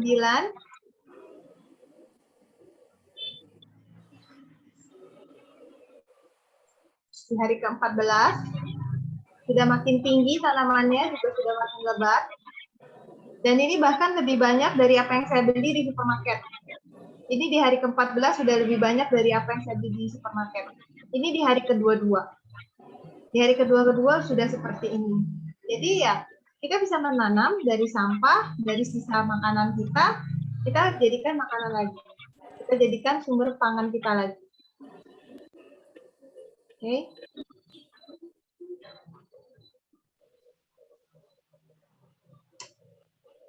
Nah, ini juga yang terjadi, fenomena yang terjadi di kebun Budi ya, tempat saya nanam pakai sampah itu. Kami buat biowash di drum ini dari ya yang ada materi organik apa di sana kita pakai. Dilihat di atas pagar ini, di atas pas di uapnya si biowash ini, itu tanamannya tumbuh bunga. Di bulan Juli nih kita melihat fenomena ini. Di pagar luarnya malah enggak. Padahal ini tanaman tetangga, cuman karena ada yang lewat pagar kita kena uapnya si biowash. Ya, ini lihat kita nggak pakai tutup-tutup yang sangat ketat, tutupnya bebas. Kena uapnya biowash dia mulai berbunga dan September mulai berbuah. Yang sebelah sini tetap nggak ada pagar yang nggak kena uap biowash. Kami tidak ada buahnya, tidak ada bunganya sama sekali. Hanya di area yang terkena uap biowash kami. Ya, ini salah satu fenomena yang belum masuk akal juga tapi terjadi ya. Saya lihat sendiri setiap ke kebun. Nah, ini juga ada testimoni setelah sekian lama menanam daun bawang, gagal dari sampah dapur yang dicampur dengan biowash, ngirit tanaman subur. Biowash juga bisa dibuat dengan durian. Jadi nggak ribet bikin di biowash, pada dasarnya bisa dibuat dengan apa aja, materi organik dan juga air dengan pH berapapun, termasuk air banjir. Yang tadi saya cerita, dia punya masalah 1 hari keluar dari kandang ayam 10 ton dengan keadaan setengah basah, kadar airnya masih 70%. Jadi dia konsultasi gimana caranya untuk menghilangkan bau tersebut. Jadi setelah konsultasi, dia kasih info bahwa sudah tidak bau, tapi dia pakai perbandingannya 1:2. Baunya hilang sama sekali. Ini salah satu penelitian yang dilakukan salah satu university juga tentang observasi atau pengamatan penggunaan BioWatch dengan EM4. Dulu kami namakan biomicrobe, tapi ternyata setelah research biomicrobe ini sudah ada nama hak intelektualnya produk minuman probiotik lain ya. Jadi kami nggak mau merancukan nanti probiotik yang diminum sama biomikrob yang untuk pertanian kan nanti kacau. Jadi kami ganti nama jadi BioWatch. Jadi di pengamatan hasil ini benar bahwa ternyata kita tidak menghasilkan gas metan. Ya, jadi di sini gas metan kita itu rendah 100. Kalau yang kayak 4 bisa sampai 250 lebih. Lalu juga penurunan sampah menunjukkan penguraian kita hasil yang lebih baik, ya, hasil yang lebih baik tinggi penurunan sampahnya. Jadi lebih tinggi penurunan sampahnya lebih cepat. Termasuk juga saat ini diteliti dengan pembandingan dengan ekoenzim. Jadi untuk ekoenzim ini sendiri terjadi gas metan lebih tinggi sedikit, ya karena ekoenzim kan direndam air, jadi gas metannya tidak begitu ada, tetapi penyusutan sampahnya lebih terjadi juga di si BioWatch. Penguraian sampah juga BioWatch lebih cepat daripada ekoenzim. Ini dari hasil penelitian dan observasi salah satu universitas. Cuman data ini belum lengkap. Saya juga ada bicara sama dosen penelitinya bahwa satu sampah apa aja sih yang diurai, jenis sampah apa saja yang diurai. Lalu ekoenzimnya itu terbuat dari apa? Karena kalau ekoenzim kan itu lebih bebas ya, gulanya bisa bebas, terus sampahnya bisa bebas. Jadi efektivitas ekoenzim ini di gula yang apa, sampah yang gimana, itu juga harus ada catatannya sebenarnya. Nah, ini our next project untuk Rasa Lestari, karena fungsi yang cepat itu tadi dan tidak bau, lebih ramah lingkungan, tidak menghasilkan gas, maka kita akan ada project untuk mengolah sampah kompleks perumahan ini dan dijadikan sumber pangan. Ya, jadi kita bisa secara masif mengajari dan berbagi cara mengolah sampah dan kita jadikan sumber pangan. Oke, maaf ada yang unmute, bisa di mute. Ya, oke. Terima kasih Pak. Nah ini juga bonus sedikit informasi tentang bagaimana BioWatch bisa kita gunakan untuk tanggap bencana. Jadi untuk banjir kemarin sempat kapan ya, pertengahan tahun mungkin Jakarta sempat banjir besar. Ada komunitas kita yang juga bikin Juspro dan BioWatch, jadi dia bagi-bagiin BioWatch ke teman-temannya yang kebanjiran, dan testingnya itu airnya tidak gatel, disirumin di air di rumahnya nggak gatel, dan BioWatch ini bisa dipakai juga dari air banjir, sehingga air bersih kita bisa gunakan untuk yang lain, untuk mandi, untuk bersihkan diri. Air banjir kita campur promik, kita campur lagi ke air banjir 1:50, kita siramin lagi, itu bisa membantu supaya nggak gatal. Dan ini juga ada testimoninya, kalau BioWatch kita siram ke titik-titik parit, itu juga membuat air banjir itu cepat surut. Ini salah satunya video yang ada di kamar mandi. Kamar mandinya itu sering buntu ya. Kalau mau surut bisa, tapi harus tunggu 1 hari. Tunggu 1 hari 1 malam baru nanti bisa surut. Dia coba siramkan ke BioWatch, terjadi pusaran air. Jadi airnya itu mulai surut, langsung terjadi pusaran air. Ya, jadi dia siramkan lagi BioWatch, pusaran airnya itu jadi semakin kencang dan langsung kering. Nggak perlu dia tunggu semalaman lagi, kamar mandinya langsung kering, dan sering-sering dia tuang BioWatch, kamar mandi ini sudah tidak kayak gini lagi, nggak banjir, nggak ngendep gitu airnya lebih cepat langsung terserap. Ini beberapa testing yang banjir. Dan biasanya kalau banjir masalahnya itu adalah masalah kulit, karena kaki kita kan kerendam, bisa kena tisu air atau segalanya, gatal dan lain-lain. Nah, kalau bicara masalah kulit yang bagi saya itu paling serem itu adalah dari kulit diabetes. Ya kalau udah sakit diabetes itu kulitnya membusuk dan bisa untuk kanker. Jadi di sini adalah salah satu juga yang koreng borok, dia sudah dipulangkan dokter, sudah nggak bisa lagi, tinggal tunggu waktu kata dokternya, tetangganya bikin Juspro. Jadi dia berikan minum Juspro dan ini, dan di sehari 143 ini sudah seperti ini tangannya ya, dan mengalami perbaikan. Jadi di obat luar, luka luar juga bisa membantu. Nah, ini juga sisa buah Juspro-nya dicampur dengan air hangat, terapi kaki, gatal-gatalnya hilang, tubuhnya jadi nyenyak. Nah ini juga belum ada penelitiannya ya Pak Jarod, apa hubungannya tidurnya jadi nyenyak. Tapi ya Bapak ini dia sharing dan ke saya dan dia happy gitu karena dia juga banyak mengurangi penggunaan obat-obatan. Ini juga soal kulit, jadi untuk kulit pengobatan luar juga nggak masalah menggunakan biowash. Angka bencana lainnya adalah saat NTT, daerah NTT kena seroja ya. Jadi saya lihat ada salah satu peserta dari NTT, di chat bilang NTT hadir. Nah ini di Sumba itu udah hubungi saya karena persediaan air mereka, sumur mereka bertertimpa lumpur dan juga airnya berbau. Ya logika saya kalau banjir sebesar itu kemungkinan septic tank dihantam dan pecah hancur sehingga mencemari air minum. Jadi saya gambarkan ini karena on off terus online-nya, kalau bisa on syukur, kalau nggak bisa mereka harus cari sumber listrik karena semuanya down saat itu, sangat sulit dihubungi. Jadi saya gambarin ini dan tanpa pemasakan atau perebusan, air yang tadi itu semua sudah dalam 12 jam itu layak minum. Kebetulan ada donatur foundation dari Belanda dan Eropa, mereka menyumbang ada 9 atau 10 tangki 1.200 liter ini untuk ditaruh di tempat-tempat pemukiman lah ya. Jadi air ini ya saya gambar, mereka lakukan dan saat dihubungi kembali dia bilang oke Bu, nggak masalah, semua air bau, air yang rasanya aneh, yang butek semua sudah teratasi dan mereka minum tidak sakit perut dan tidak terjadi apapun, semuanya baik-baik saja. Dan saat itu pengiriman Promik ini khusus karena ada foundation yang dari Belanda itu khusus mengirim jalur khusus yang langsung bisa ke pesawat terbang dikirim ke daerah di NTT. Nah, bagaimana dengan bencana lainnya seperti misalnya kabut asap atau enggak heat stroke ya.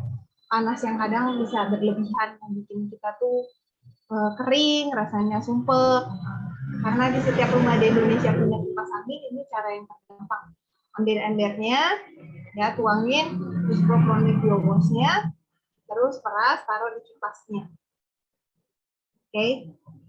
Jadi ini cepat menghilangkan asap dan menurunkan suhu terutama di ruangan kita. Kalau ada diffuser juga bisa pakai diffuser. Jadi manfaat biowash lainnya apa sih yang seperti tadi Pak Jarod juga bilang, ini manfaatnya banyak banget gitu ya, untuk minum bisa, untuk pengobatan luar bisa. Jadi ini sebagian juga kami ada taruh di mana? Di website, bisa diakses, saya bisa kasih lihat sedikit. Nah, ini website kita di kapsalbestari.com. Cara pemakaian luar ya kurang lebih kalau belajar eco engine basic-basicnya sih sama ya, bisa untuk 72, tapi waktunya lebih cepat.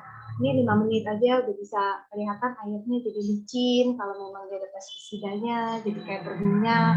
Terus untuk campur ke sabun cuci piring kita, ke sampo, nah membilas pakaian cucian juga lebih cepat hilangin deterjennya ya, jadi nggak licin. Untuk ngepel, dan untuk scrub wajah, sikat gigi. Untuk yang sakit gigi yang seperti mungkin Pak Jarod alami itu juga banyak. Testingnya dia sakit gigi bengkak, kumur-kumur sama biowash sama Juspro itu giginya sudah membaik. Jadi dia tidak minum obat lagi. Untuk masker wajah, kompres mata, menurunkan demam, campuran mesin pembak udara, mengurangi nyeri otot, meredakan hidung, reduksi bengkak. Jadi manfaatnya ya cukup banyak sih. Mengatasi ambeien, saluran pembuangan, kloset got, tempat cuci piring. Ya, jadi banyak. Dan yang utama seperti tadi, kita bisa mengolah sampah itu dengan sangat cepat. Itu yang paling utama karena kita sama sampah itu kayak berlomba-lomba setiap harinya siapa lebih banyak, siapa lebih cepat yang untuk kita kelola. Jadi sebenarnya itu juga adalah fungsi revolusi atau revolusionernya dari biowash ini. Jadi, ya mari kita buat biowash Promik karena mudah. Ya, disclaimer dari informasi ini semuanya saya amati sendiri, pelajari sendiri, baik pustaka maupun dari segi empiris. Intinya adalah kita menciptakan balance lingkungan yang dengan mikroba yang seimbang. Bukan lingkungan dengan mikroba yang kacau gitu, apalagi kebanyakan patogenik, dan itu bisa membuat virus-virus itu bermutasi, bakteri-bakteri jadi resistensi dan juga bermutasi. Nah, kalau pembiayaan, kalau kita bicara tentang pembiayaan pengolahan sampah, wadah 5 liter 3 buah karena 3 hari kan jadi. Jadi bisa diulang nanti habis sudah jadi, bisa dipanen terus dipakai lagi. Itu pun kalau wadah yang baru modalnya 51.000. Promik yang 200 mili untuk harga nasional tuh 47.000 lah anggap ya. Hasilnya sehari itu dengan Promik 200 mili jadi 5 liter, terus jadi 1:30 atau 1:50 itu 155 sampai 225 liter. Olah sampah 1 ton, 3 ton dipakai dalam 1 detik selesai, bisa kita pakai jadi media tanam dan kompos. Bisa kita menggunakan wadah bekas, botol bekas, ember karena prosesnya nggak perlu tertutup rapat. Jadi kurang lebih kalau mau dihitung-hitung kasar 47.000 untuk 3 ton tambah 1 kilo sampah yang dijadikan biowash. Pembiayaan rasanya gimana? Masuk akal nggak? Kalau masih ada yang bilang lah, tapi kan harus ada Promik gitu kan starternya. Ada saya kasih perhitungan begini. Seperti itu. Nah, kalau untuk testi lain atau website kita mau cari tahu lebih banyak, nah bisa diakses di beberapa link dari YouTube. Itu juga ada foto penderita diabetes yang udah dipulangin dokter juga. Terus di hari ke-67 dia sudah berani foto sama sepiring nasi putih lah ini ya. Kakinya udah bagus, sudah kering, wajahnya juga udah lebih segar. Oke, paling itu sih Pak Jarod yang bisa saya sharingkan sore ini. Saya kembalikan Pak Jarod ya, silakan Pak. Oke, ya kita akan masuk tanya jawab sampai jam 5 ya, karena saya juga setelah itu akan ada Zoom yang lain. Ya, ganti Zoom ekoenzim. Jadi semuanya dikerjain ya, biowash dan ekoenzim juga. Ya, saya akan bacakan pertanyaan, nanti Bu Ivon silakan menjawab. Kalau saya rasa perlu saya tambah ya nanti saya tambah. Ini pertanyaan langsung diberondong sama Pak Ivan ini ya, sekaligus nanya langsung 7. Nomor 1, apakah Promik ini bisa direkultur beranak dari generasi ke generasi seperti kombucha? Ya, kalau saya jawab sih ada yang coba Pak, tapi hasilnya nggak bagus. Ada yang coba tapi hasilnya nggak bagus, maka dari itu kami nggak menyarankan untuk direkultur sih, karena kita sendiri juga sebenarnya nggak tahu secara spesifik apa aja sih jenis-jenis mikroba yang ada di konsorsiumnya si Promik ini, karena semuanya terjadi dengan proses fermentasi alami. Ya, itu sekaligus menjawab pertanyaan kedua sebenarnya. Pertanyaan nomor kedua, apakah konsorsium mikroba ini apakah konsorsium mikroba yang ada dalam Promik? Sudah diketahui. Ya, jadi mungkin jawabnya satu-satu aja, Bu. Pertanyaan A, jawabnya A, karena kadang ada pertanyaan berikutnya. Ya. Oke, baik. Jadi kita nggak tahu juga, belum dites, dan dari Kausalis tadi sendiri atau dari Promik itu sendiri tidak menitik beratkan pada hal tersebut. Karena kalau saya dengar kabarnya juga dari teman-teman yang laboran, tes itu bisa 1 juta 1 kali bakteri, jenisnya aja ya. Sedangkan di Juspro Promik Biowash ini bisa aerob, anaerob, bisa dimasak, direbus, bisa dingin, bisa jadi kimchi, bisa jadi yogurt, jadi digaram oke, di protein oke gitu. Jadi banyak laboran bilang, wah kamu perlu nabung, butuh biaya banyak, dan nggak di Indonesia itu nggak bisa loh tes semuanya, kamu harus bawa ke minimal 3 negara lainnya, Amerika, Jepang, sama Singapura, karena nggak setiap negara bisa tes semuanya katanya. Jadi kami pikir kalau kami tes semuanya, Promik mau harganya berapa? Mungkin 1.500.000 1 botol kali ya. Jadi kami pikir enggak lah, udah deh yang penting nggak ada patogennya aja, aman, dari BPOM semua aman, bisa diminum. Udah itu aja yang kita urus gitu. Jadi harganya pun terjangkau, masih terjangkau. Ya, kalau uji mikrobiologi 1 mikroba saya cek kemarin 1,7. Karena saya mau ngetes ekoenzim juga ya. Saya anggap kalau ekoenzim minimal 10 macam mikroba ya berarti 17 juta. Kalau 10 macam genus.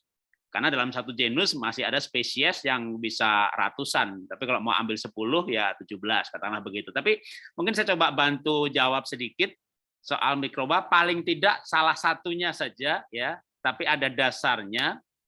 Sebentar saya share ini ya, sebentar. Tunggu sebentar, saya ada siapin. Tapi ini terus terang dari teori ya, tentunya dari sisi teori atau hipotesa, dugaan. Kalau sambil tunggu Pak Jarod ya, kalau saat kita tes patogenik itu ada atau tidak, dari laborannya bilang ada lactobacillus, lalu kami bilang tolong dong dibuatin surat gitu. Nah, tapi ya, nah ini Pak. Oke, tunggu sebentar. Ya, nanti Ibu tambahkan lagi. Saya tambahkan dulu. Saya mencoba dari sisi teori ya, hipotesa. Bakteri apa yang ada dalam Promik? Oke, Kenyataannya pasti bakteri baik karena Promik bisa diminum. Kalau ekoenzim tidak boleh diminum. Ya, mungkin bukan dari soal bakteri jahatnya ya, kalau ekoenzim karena ada molase yang adalah dari limbah. Oke, tapi kalau Promik kan memang bisa diminum. Biangnya ini Bapak Ibu bisa langsung minum, berarti pasti bakteri baik. Itu satu. Dua, dijelaskan berkali-kali baik untuk bikin jus pro atau bikin biowash. Ditutup bisa, dibuka bisa, nggak masalah. Gitu ya, itu fakta kan. Jadi bisa aerob, bisa anaerob. Terus tahan suhu tinggi. Jadi Promiknya bisa direbus, bikin kopi. Promiknya direbus, setelah dingin bikin jus pro. Jus pro-nya jadi. Ya, tanda bahwa Promiknya tidak rusak di suhu 100 derajat. Bapak Ibu coba Promiknya direbus sampai mendidih. Setelah dingin bikin jus pro. Jus pro-nya jadi. Artinya apa? Tahan suhu tinggi. Ini tak pakai 2 data aja terutama bahwa bisa buka tutup, tahan suhu dingin, tahan suhu tinggi. Pakai 2 itu saja, maka dugaannya ya yang pertama dia konsorsium dari bakteri asam laktat. Kenapa? Ini saya ambil dari Wikipedia, jadi saya nggak ngarang ya. Bakteri asam laktat BAL dapat tumbuh sama baiknya, baik di lingkungan yang memiliki oksigen, berarti aerob, maupun tanpa oksigen atau anaerob. Maka termasuk kelompok yang namanya anaerob aerotoleran. Itu bisa buka, bisa tutup, nggak masalah. Aerob bisa, anaerob bisa, maka dia kelompoknya BAL, bakteri asam laktat. Bakteri asam laktat dibagi 2 kelompok, homofermentatif sama heterofermentatif.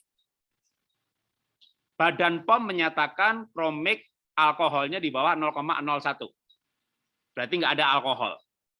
Sedangkan kalau yang heterofermentatif akan menghasilkan etanol atau alkohol. Berarti pasti bukan yang heterofermentatif. Karena kalau heterofermentatif akan ada alkoholnya. Ya. Nah, begitu mengerucut pada homofermentatif, maka dugaannya bisa Lactobacillus, bisa Streptococcus. Kenapa saya merahin yang Streptococcus? Oke. Streptococcus ini akan mendukung fermentasi suhu ruang tapi tahan suhu tinggi. Maka pilihannya adalah bukan nomor 1. Jadi kalau tahan suhu dingin, tinggi, panas, dia termopili. Ada obligate, ada fakultatif, ada hiper. Pasti yang fakultatif. Kenapa? Suhu ruangan bisa, di atas 80 derajat, bahkan 100 derajat, dia tidak mati. Itu berarti genusnya, kelompoknya adalah yang Streptococcus thermophilus. Nah, ciri juga Streptococcus thermophilus bisa untuk bikin yogurt atau kefir. Nah, itu, tapi terus terang ya, ini berarti dugaan secara teori, karena saya juga penasaran. Jadi, paling tidak ada ini. Nah, kalau ada yang lain, ya itu butuh uji. Ya, terus sekali lagi, paling tidak dari ciri bisa buka tutup, kan ada yang nanya, itu buka tutup nanti patogennya berkembang dong. Enggak, bisa buka bisa tutup kalau dia bakteri asam laktat. Masa dipanasin nggak mati? Enggak, karena bakteri itu ada yang memang jenis thermophilus. Yang panas pun dia nggak masalah. Nggak menghasilkan alkohol. Kalau gitu kelompoknya bakteri asam laktat. Jadi itu penelusuran untuk menyusun hipotesa. Nah, sekarang makin mengerucut nih sebenarnya Bu Ivon ya, dengan hipotesa ini ujinya 1 bakteri aja. Untuk mendapatkan SNI, standar nasional standar SNI ya, itu cukup 1 bakteri. Itu sudah bisa dapat label selain BPOM nanti SNI. Jadi mengandung ini, masalah mengandung yang lain nggak masalah, tapi menempelkan label mengandung ini.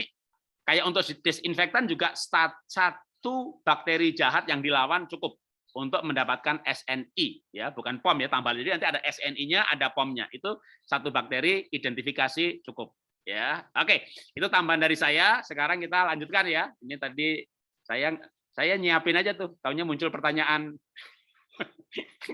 pertanyaan yang diduga.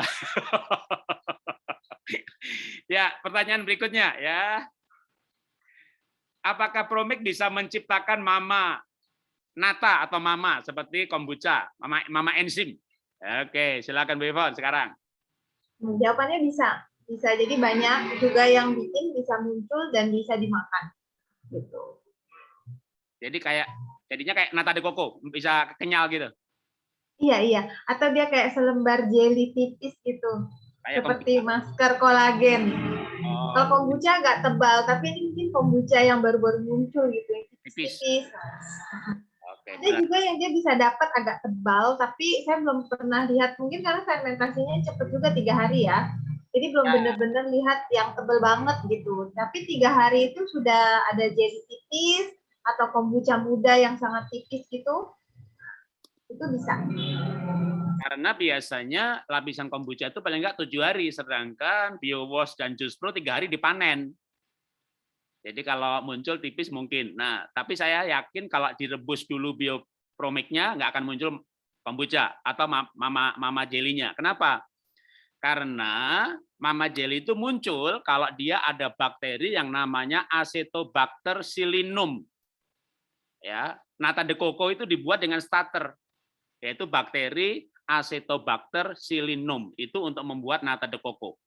Dan bakteri itu juga dalam identifikasi sama yang ada dalam mama jelly. Jadi Acetobacter psillinum itu membuat jaringan selulus. Dalam jaringan selulus itu menjadi rumah bagi mikroba yang lain. Jadi manfaatnya itu karena jaringan selulusnya itu menjadi rumah bagi mikroba-mikroba baik yang lain. Bukan dari jaringan selulus itu sendiri. Ya, nah jaringan selulusnya yang membentuk kayak lendir tipis itu Acetobacter psillinum yang tidak tahan panas. Jadi kalau direbus, promiknya masih bisa untuk biang, tapi tidak akan muncul nanti pasti mama jelinya, ya, jeli lembarnya. Itu karena itu bakterinya berbeda. Oke, kita lanjutkan lagi. Nomor 5. Kenapa begitu cepat fermentasi promik ketimbang ekoenzim? 3 bulan dibanding 3 hari, gimana ini? Ya, baik.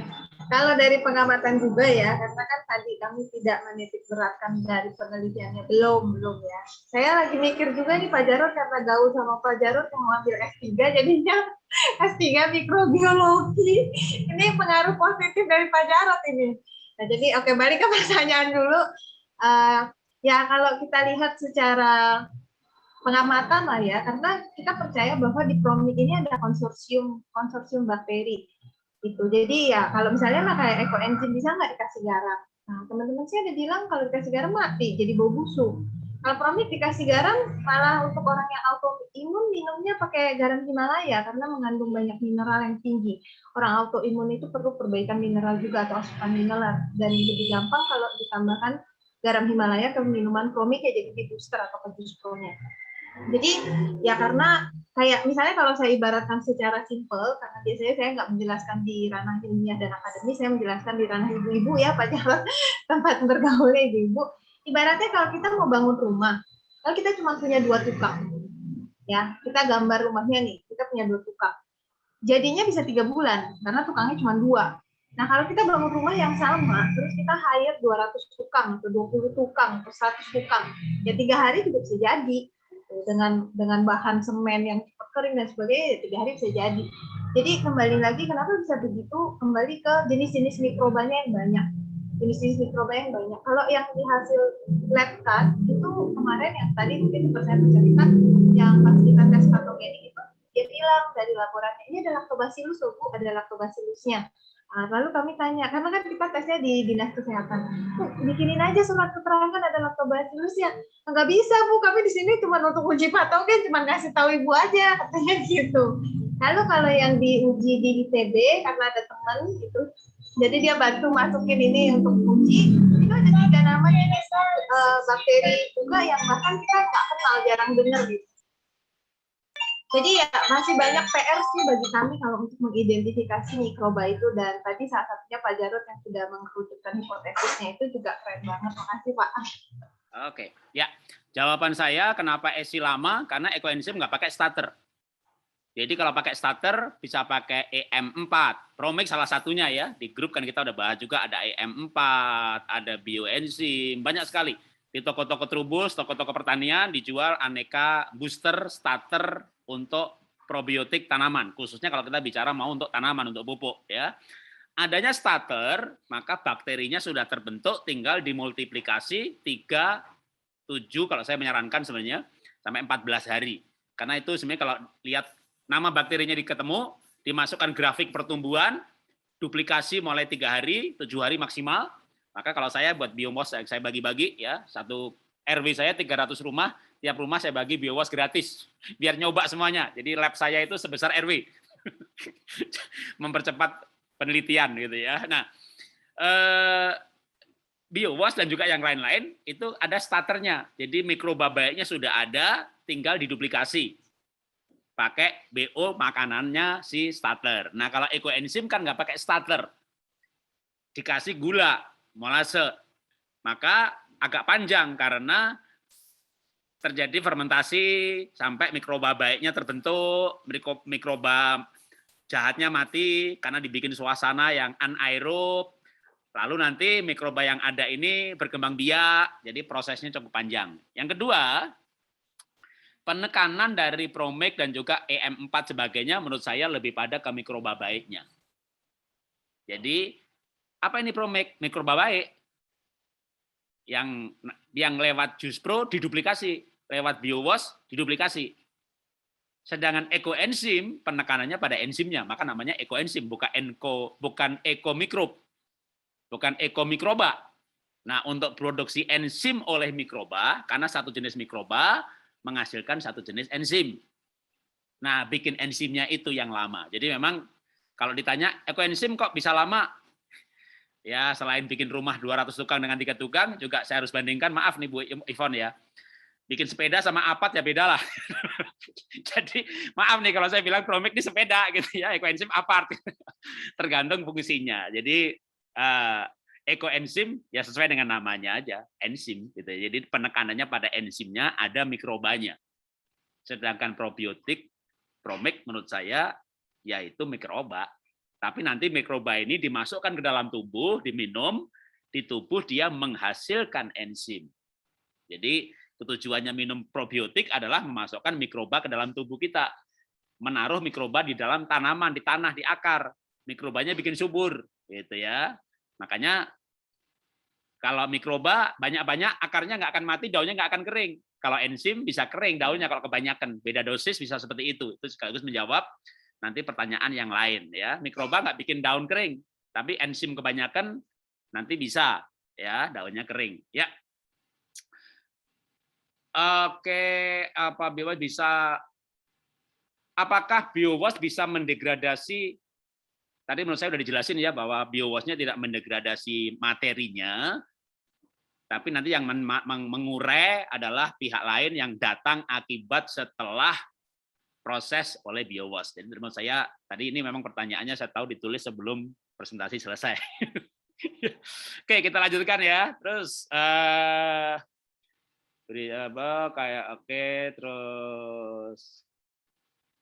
oke, nih. Sampah buah setelah disiram BioWash dan dicampur sedikit ke tanah berapa hari kemudian sampah buah setelah disiram BioWash dan dicampur sedikit tanah setelah beberapa hari kok keluar banyak binatang kecil-kecil. Dan juga seperti ada kayak anak lalat atau belatung. Nah, sebenarnya sudah diterangin tuh tadi, pengurainya datang. Tapi boleh diulangin, Bu? Ya, iya itulah proses kompos atau perubahan bentuknya dari si bentuk kompos kita. Tadi kan saya puterin video. Kalau nggak ada si cacing, nggak ada si belatung, nggak ada si kecil-kecil itu, nanti kita akan tetap melihat sampah kita itu utuh, nggak berubah menjadi tanah. Mungkin itu sih penjelasan simpel saya, Pak ya. Ya, saya juga punya halaman kan luas 1.500 meter. Saya selama ini belum kenal ekoenzim, belum kenal BioWash, tidak ada sampah organik keluar dari pagar rumah saya. Jadi saya sudah punya program memilah sampah dari tahun 2009. Dan itu juga yang membuat Kasuari komplek di mana saya tinggal menjadi komplek nomor 1 terbaik lingkungan Bintaro Jaya 6 tahun berturut-turut. Saya mulai dengan rumah saya, lalu akhirnya saya tularkan sekompleks RW, kita pilah sampah. Nah, saya jadi lihat benar bertahun-tahun namanya sampah daun itu ya berbulan-bulan ada di pojok rumah saya, tapi orang kalau ke rumah saya nggak lihat sampah itu. Saya tutupi dengan aksesoris batu alam yang gaya Bali. Tapi kalau dideketi, ternyata di balik bebatu-batu hiasan itu tumpukan sampah organik. Nah, sejak saya mengenal ekoenzim dan biowash, memang saya lihat biowash lebih cepat dalam membuat sampah ini segera diurai oleh pihak lain. Jadi ketika sampah-sampah saya, sampah organik ya, disemprot dengan biowash, beberapa hari kemudian datanglah itu ya jenis aneka jenis, nggak tahu lah, jangkrik, lalat, bukan lalat ya, dia semacam kayak kumbang, kayak semut. Tapi ada untungnya karena saya punya ternak ayam, bebek, angsa dan lain-lain, maka saya heran kenapa sekarang semuanya ngerumpinya di sana. Dulu ternak-ternak saya itu nggak ngerumpi di situ, ternyata eker-eker ayam, bebek, soang, entok itu ngumpul di tempat sampah, rupanya banyak pengurai sampah yang menjadi makanan ternak saya gitu ya. Tapi ya saya lihat bagaimana sampah-sampah daun itu diurai bukan oleh biowash, tapi karena kena biowash menjadi lebih cepat terurai. Karena nggak tahu ya, nggak diundang tuh, nggak ada broadcast gitu, kok mereka juga tahu di situ ada makanan yang sudah siap dimakan akibat biowash. Jadi yang mengurai bukan biowashnya, tapi aneka binatang yang akan mengurai sampahnya ya. Jadi saya menambahkan kesaksian, itulah yang saya alami. Dan dulu saya sempat upload di Instagram saya yang dihack. Saya minum Promik dulu gitu, lalu saya campur air, lalu saya semprot-semprot. Tapi orang kira ekoenzim, lupa kok diminum. Bukan ekoenzim, Promik. Ya, oke, kita lanjutkan. Pertanyaan ke-7 dari Pak Ivan. Apakah untuk rajin-rajin siram pakai biowash aman? Soalnya kalau pakai ekoenzim risikonya daunnya gosong. Oke, silakan Bu Evon. Karena tadi udah dijelasin sama Pak Jarod bedanya enzim dan mikroba. Enzim yang membuat kuning atau gosong, mikroba tidak. Ya, jadi kelebihan nggak masalah. Saya bukan semprot lagi. Jadi kalau ekoenzim saya pakai tangki ya 18 liter, diisi cuma 20 mili, sekitar itu 18 1/1000, semprot. Kalau biowash 1 pohon saya bisa siram 30 liter. Kalau ekoenzim 18 liter sehalaman. Berapa ratus pohon itu. Kalau biowash saya lagi nyoba nih, kemarin tuh apoket gitu ya. Jadi ada beberapa, 1 pohon 4-5 titik, 1 titiknya 40-50 liter yang sudah diencerkan. Anda bisa bayangin tuh ya, malah sekarang ini berbunga itu apoketnya. Jadi nggak ada daun gosong, nggak ada sama sekali. Ya nggak ada. Oke, kita lanjutkan lagi. Kotoran hewan apa tadi? Apa? Oh, ada yang menanya nih. Saya masih, tapi saya tadi sempat jawab, tapi kayaknya mungkin Bu Ivan lebih ngerti mengenai bedanya, karena ada beberapa pertanyaan yang mengarah pada pertanyaan yang serupa. Kotoran hewan itu pakai kambing, sapi, ayam itu ada bedanya nggak ya pada fungsinya? Kalau sapi, ayam, kambing? Kalau saya jawab sesuai pengalaman ya Pak ya, kalau sesuai akademis mungkin nanti Pak Jarod tambah. Pada pengalaman kami olah bertani dan lain-lain, kotoran sapi itu yang paling bagus. Kedua ayam, lalu ketiga, paling terakhir itu kambing sebenarnya. Kenapa? Karena kambing itu kotorannya agak keras. Seperti kita kasih makan orang yang giginya tinggal 2, kasih makan kacang atom. Si kacang atom ini si kambingnya. Kalau dari yang kami teliti, jadi untuk penyerapan nutrisi ke tanaman, kotoran kambing ini agak sulit dibanding dengan kotoran lainnya. Bahkan mungkin kotoran B2 itu lebih baik ya. Nah, tapi kotoran B2 itu agak cair, jadi susah untuk dikelola. Kotoran kelinci sekarang lagi naik daun by the way, dan kotoran kelelawar juga lagi naik daun. Nah, tetapi kalau disuruh rating, kotoran sapi itu tetap yang paling bagus. Ya, kotoran sapi itu tetap yang paling bagus. Kalaupun hanya ada kotoran kambing, biasanya kita jadikan si kotoran kambing ini materinya si biowash. Jadi 1 kilo kotoran kambing, kita kasih 5 liter air, lalu kita kasih promiknya, kita diamkan 3 hari. Nah, itu semuanya baru bisa dipakai untuk pertanian dengan lebih efektif lah. Mungkin seperti itu kalau dari pengalaman saya, Pak. Oh, jadi kayak bikin biowash 1 liter,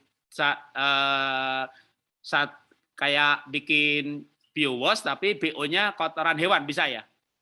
Iya, bisa. Nah, bisa. kalau Ini juga gimana, Pak? ya, jadi kayak jumlahnya BO diganti dengan kotoran hewan dalam rangka membuat biowash itu bisa ya? Bisa. Terutama kotoran kambing, sekalian membantu melunakkan si kotoran kambing. Oke. Kalaupun misalnya mahal ya pakai si promik misalnya gitu, dan kotoran kambingnya ini banyak sekali. kita bisa rendam kotoran kambing ini dengan biowash yang kita encerin, tapi memang nggak lebih lama, nggak 3 hari, mungkin bisa seminggu lah. Oke, kalau sudah jadi tadi bikin biowash, diencerkan 150, cari sampah, ditebarin, cari kohe ditebarin. Nah, kohenya sendiri ada proporsinya nggak dari kohe dan sampah itu banding berapa gitu? Kohe sama sampah kalau idealnya itu 1:1. Tapi di secara praktek pun itu kadang kalau saya nggak dapat sampah nih, orangnya lagi males milah, jadi saya nggak dapat sampah. Saya bisa pakai murni kohe semua. Itu untuk nanam. Jadi kalau idealnya sih 1:1 sama sampah. Oke. Pertanyaan bedanya ekoenzim sama biowash tadi udah diselasin, klasik enzim sama Jus Pro. Waduh, saya nggak bisa jelasin, saya belum konsumsi klasik enzim. Kalau klasik enzim Sampai setahun.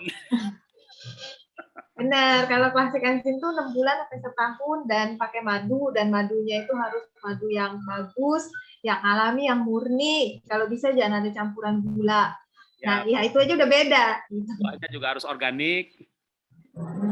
Fermentasinya 6 bulan minimal, kalau bisa setahun, jenisnya minimal 18 jenis buah. Nah, jadi saya nggak bisa jelasin, terus terang saya nggak lihat lamanya fermentasi, saya bilang, lah, gue beli aja lah. Saya beli klasik enzim aja, 180.000, udah besoknya nyampe. Jadi saya nggak mendalami klasik enzim, saya nggak bisa membantu menjawab juga kalau membandingkan antara klasik enzim dengan Jus Pro. Tapi menurut saya juga kembali lagi pada namanya ya. Mungkin beda klasifikasi produk antara enzim dan mikroba. Menurut saya Jus Pro itu ya kalau membandingin sama kefir, sama kombucha, sesama probiotik. Sedangkan klasik enzim menurut saya lebih ke arah enzimnya. Menurut saya ya, maaf kalau salah. Oke, kita lanjutkan aja karena di sini di luar kompetensi kita. Nanti kalau ada yang orang ahli klasik enzim biar menambahkan. Oke, kita jawab dulu, apakah dengan kulit nenas satu jenis saja bisa menjadi biowash yang bagus? Bisa, jawabannya bisa. Bisa, oke. Tampaknya Promeg ini seperti bakteri Lactobacillus. Oke, ini hipotesa juga. Betul, kalau dari arti Lactobacillus itu kelompok BAL tadi ya, bakteri asam laktat. Di dalamnya ada Lactobacillus, ada Streptococcus. Kalau dengan tahan panasnya, maka Streptococcus. Tapi ada kemungkinan di dalam Promeg ada majemuk. Ya, tapi begitu dipanaskan, yang tidak tahan panas akan mati, sehingga tersisa yang tahan panas. Jadi menurut saya, ya kecuali memang betul mau dipakai untuk sayur, ya sayurnya biar kecut kan pakai asam, sekarang ganti Promeg gitu ya, biar banyak probiotiknya yang tahan panas masuk ke perut. Boleh aja, tapi kalau saya menyarankan ya bikin Jus Pro biar bakteri mikroba yang ada di starter itu kalau dia majemuk tetap lengkap ya, tetap lengkap. Oke, kita lanjutkan lagi. Sampah yang diproses biowash kalau ditempatkan di wadah tertutup apa boleh? Sampah yang diproses biowash nggak masalah tadi ya, tertutup tidak tertutup kan boleh aja. Untuk tandon air aplikasinya bagaimana? Air sumur saya banyak mengandung mangan sehingga pinggiran bagian dalam tandonnya berwarna hitam kemerahan. Untuk tandon air, Ibu. Oke. Kalau air itu sebenarnya ada beberapa kualitas yang harus kita cermati. Satu itu partikel, satu lagi itu adalah bentuk fisik ya. Jadi seperti warna, aroma, rasa. Nah, satu lagi itu ke kandungan patogenik mikrobanya, bisa diminum, layak minum atau tidak. Air itu bisa bikin sakit perut, ada E. coli atau tidak, dan sebagainya. Jadi kalau Promeg ini lebih ke untuk nih yang paling utama itu untuk ke si patogenik. Jadi layak minum secara mikrobial. Kalau misalnya ada partikel-partikel kecil itu lebih baik ya tetap difilter gitu ya. Kalau mau diurai sama Promeg sih bisa, tapi butuh waktu yang cukup lama, apalagi kalau jenis logam. Jadi tetap kalau misalnya mangan itu kan logam, lebih baik pakai filter yang lebih bagus. Tapi untuk supaya mikrobanya layak minum lah istilahnya, tidak patogenik, tidak mengandung E. coli, salmonella dan lain-lain, itu baru dicampur sama Promeg. Jadi ya begitu, filter kalau ada partikel, kalau ada keruh, kalau bau tuh biasanya dari cemaran mikroba yang jahat ya, jadi dia bisa menimbulkan bau, itu bisa pakai Promeg. Tapi kalau warnanya keruh, ya bisa pakai tawas, dibantu sama tawas atau pakai kapur gitu kan. Terus kalau misalnya dia ada partikel, dibantu sama filter. Itu sih kalau untuk air. Oke, ya. Proses wadah terbuka tertutup. Oke, tadi sudah saya jawab bahwa kalau kelompok bakteri asam laktat itu sama baiknya, baik aerob ataupun anaerob. Ya, jadi memang dia namanya aerob toleran tadi ya, bisa dua-duanya nggak masalah. Jadi kalau bikin ekoenzim harus anaerob. Tapi sebenarnya juga nggak murni anaerob ya, karena kalau bikin ekoenzim kan modulnya itu dari wadah diisi akhirnya 60-70%. Jadi sebenarnya bikin ekoenzim itu di minggu-minggu pertama itu aerob karena ada oksigen yang disisakan. Jadi maka hasil ujung akhirnya, tapi memang ini saya belum uji, saya lagi mau uji mikroba yang ada di dalam ekoenzim ya. Nanti mudah-mudahan lancar gitu ya, pasti akan ada bakteri aerobnya dan anaerobnya, pasti ada dua-duanya. Karena sebenarnya walaupun di modulnya atau kita bilangnya difermentasi 90 hari secara anaerob, tapi ngisi wadahnya 60% gitu ya. Tapi biar orang nggak bingung gitu ya, pakai istilah yang terlalu spesifik. Tapi sebenarnya dengan begitu di minggu-minggu pertama bakteri anaerobnya dia akan bermultiplikasi sampai oksigennya habis. Oke. Berikutnya lagi, kalau nanya, Pak, saya bikin media tanam sampah dikasih biowas, terus datang tikus ngoker-ngoker, kenapa itu?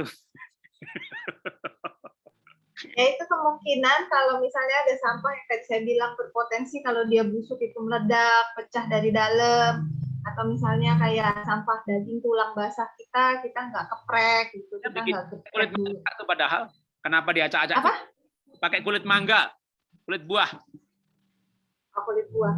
Ya, kalau dari pengalaman kami, satu, kalau dia sampahnya yang bisa pecah saat busuk, itu dia bisa keluar cairan dari dalam. Kedua, saat pengaplikasian biowasnya itu tidak rata. Ketiga, bisa saja dia menguap gitu. Jadi panas, menguap, hujan, lapisannya lepas gitu. Karena kalau yang bikinnya benar, tikus itu nggak ngorek-ngorek. Tikus itu bukan salah satu pihak ketiga yang mengurai. Itu sih. Oh, jadi harusnya tidak dioker-oker tikus ya. Kalau dioker-oker tikus, itu nggak rata sehingga kulit mangganya menjadi produk yang berbau yang merangsang tikus datang. Harusnya enggak ya. Oke. Enggak. Kalau dikorek-korek ayam, bebek itu memang mungkin. Tapi kalau tikus itu bukan pihak yang kita inginkan. Sebenarnya harusnya tikus malah menjauhi si biowas. Kalau ada tikus, kita siramin lantai dengan biowas, itu tikusnya bisa nggak datang lagi. Oke, karena ayam bebek emang datang, saya punya pengalaman tuh, sampah saya jadi tempat sampah, sekarang jadi tempat ngerumpinya ayam bebek. Saya bingung loh kenapa sekarang ngerumpinya di sana gitu, dulu enggak, itu ternyata banyak binatang pengurai yang menjadi makanannya ayam bebek angsa gitu ya. Jadi kayak ekosistemnya tapi jadi jalan sih. Saya akhirnya sekarang membuat tempat-tempat baru pengolahan sampah di rumah saya. Tapi saya sembunyikan di balik-balik. Jadi kalau orang datang mereka nggak lihat aja pokoknya sampahnya gitu ya, di balik pohon-pohon yang mengusir nyamuk itu, situ sampah-sampah saya timbun, saya jadi bikin tempat baru supaya ya saya menghirit makanan untuk ternak saya gitu, karena proteinnya datang sendiri kan, itu kan binatang pengurai itu kan protein bagi ternak, sehingga saya belinya sekarang makanan saya, ternak saya hanya belinya jagung pecah sama dedek. Jagung pecah jauh lebih murah daripada makanan yang sudah dicampur dengan protein segala macam, ada ikan, jadi harganya separuhnya. Karena ya kalau halamannya cukup luas, ekosistemnya bisa dibentuk. Termasuk juga tanam pohon yang ada wangi-wanginya, ada madunya, nanti kupu-kupunya datang sendiri, nggak perlu diundang broadcast, datang dong gitu. Bapak Ibu bisa bawa kamera, nanti kalau ke rumah saya lomba aja siapa yang dapat kupu-kupu merah, ungu, hitam, hijau, coklat gitu ya. Udah mulai komunitasnya terbentuk aneka warna. Datang sendiri, ajaib, alam ini ajaib. Saya pikir Jakarta nggak ada kupu-kupu macam-macam. Saya sediakan makanannya. Saya googling aneka tanaman yang menghasilkan makanan bagi kupu-kupu. Tak tanam aja aneka tanaman itu di rumah saya. Kupu-kupunya datang sendiri. Jadi bisa diciptakan. Oke, kita lanjutkan lagi. Kalau sampah sisa makanan disiram EE, apakah bisa juga? Wah, nanti di seminar EE aja. Bu Ivan nggak bikin EE. Ya, Lactobacillus tidak mati dengan suhu. Lactobacillus mati. Ya, bakteri asam laktat yang Streptococcus thermophili. Ya, jadi yang belakangnya ada kata thermophili. Jadi kalau Lactobacillus nggak ada yang belakangnya thermophili, yang ada Streptococcus. Ya, jadi itu tadi yang tahan suhu tinggi. Tadi yang seperti materinya tadi, nanti kalau terlewat dengerinya, nanti saya bisa share ya.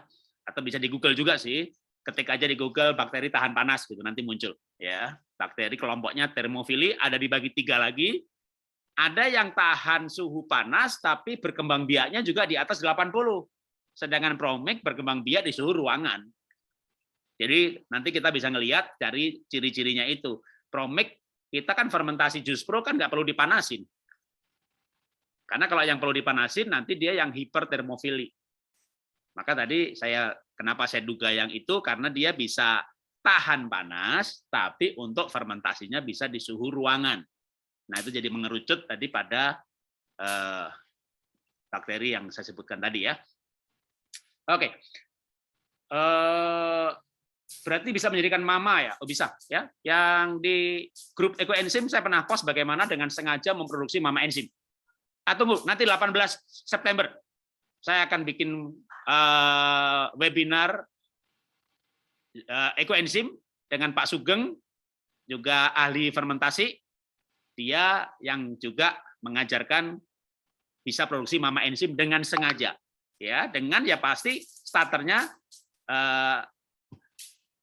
bakteri Acetobacter psilinum. Kasih cuilan mama enzim, kasih cuilan nata de coco yang belum direbus, pasti muncul. Dan tambahkan gulanya porsinya lebih dikit. Kalau di Indonesia yang rajin bikin mama enzim itu kelompoknya bioenzim dan REE. Kalau kita ekoenzim nasional ini semuanya kumpul.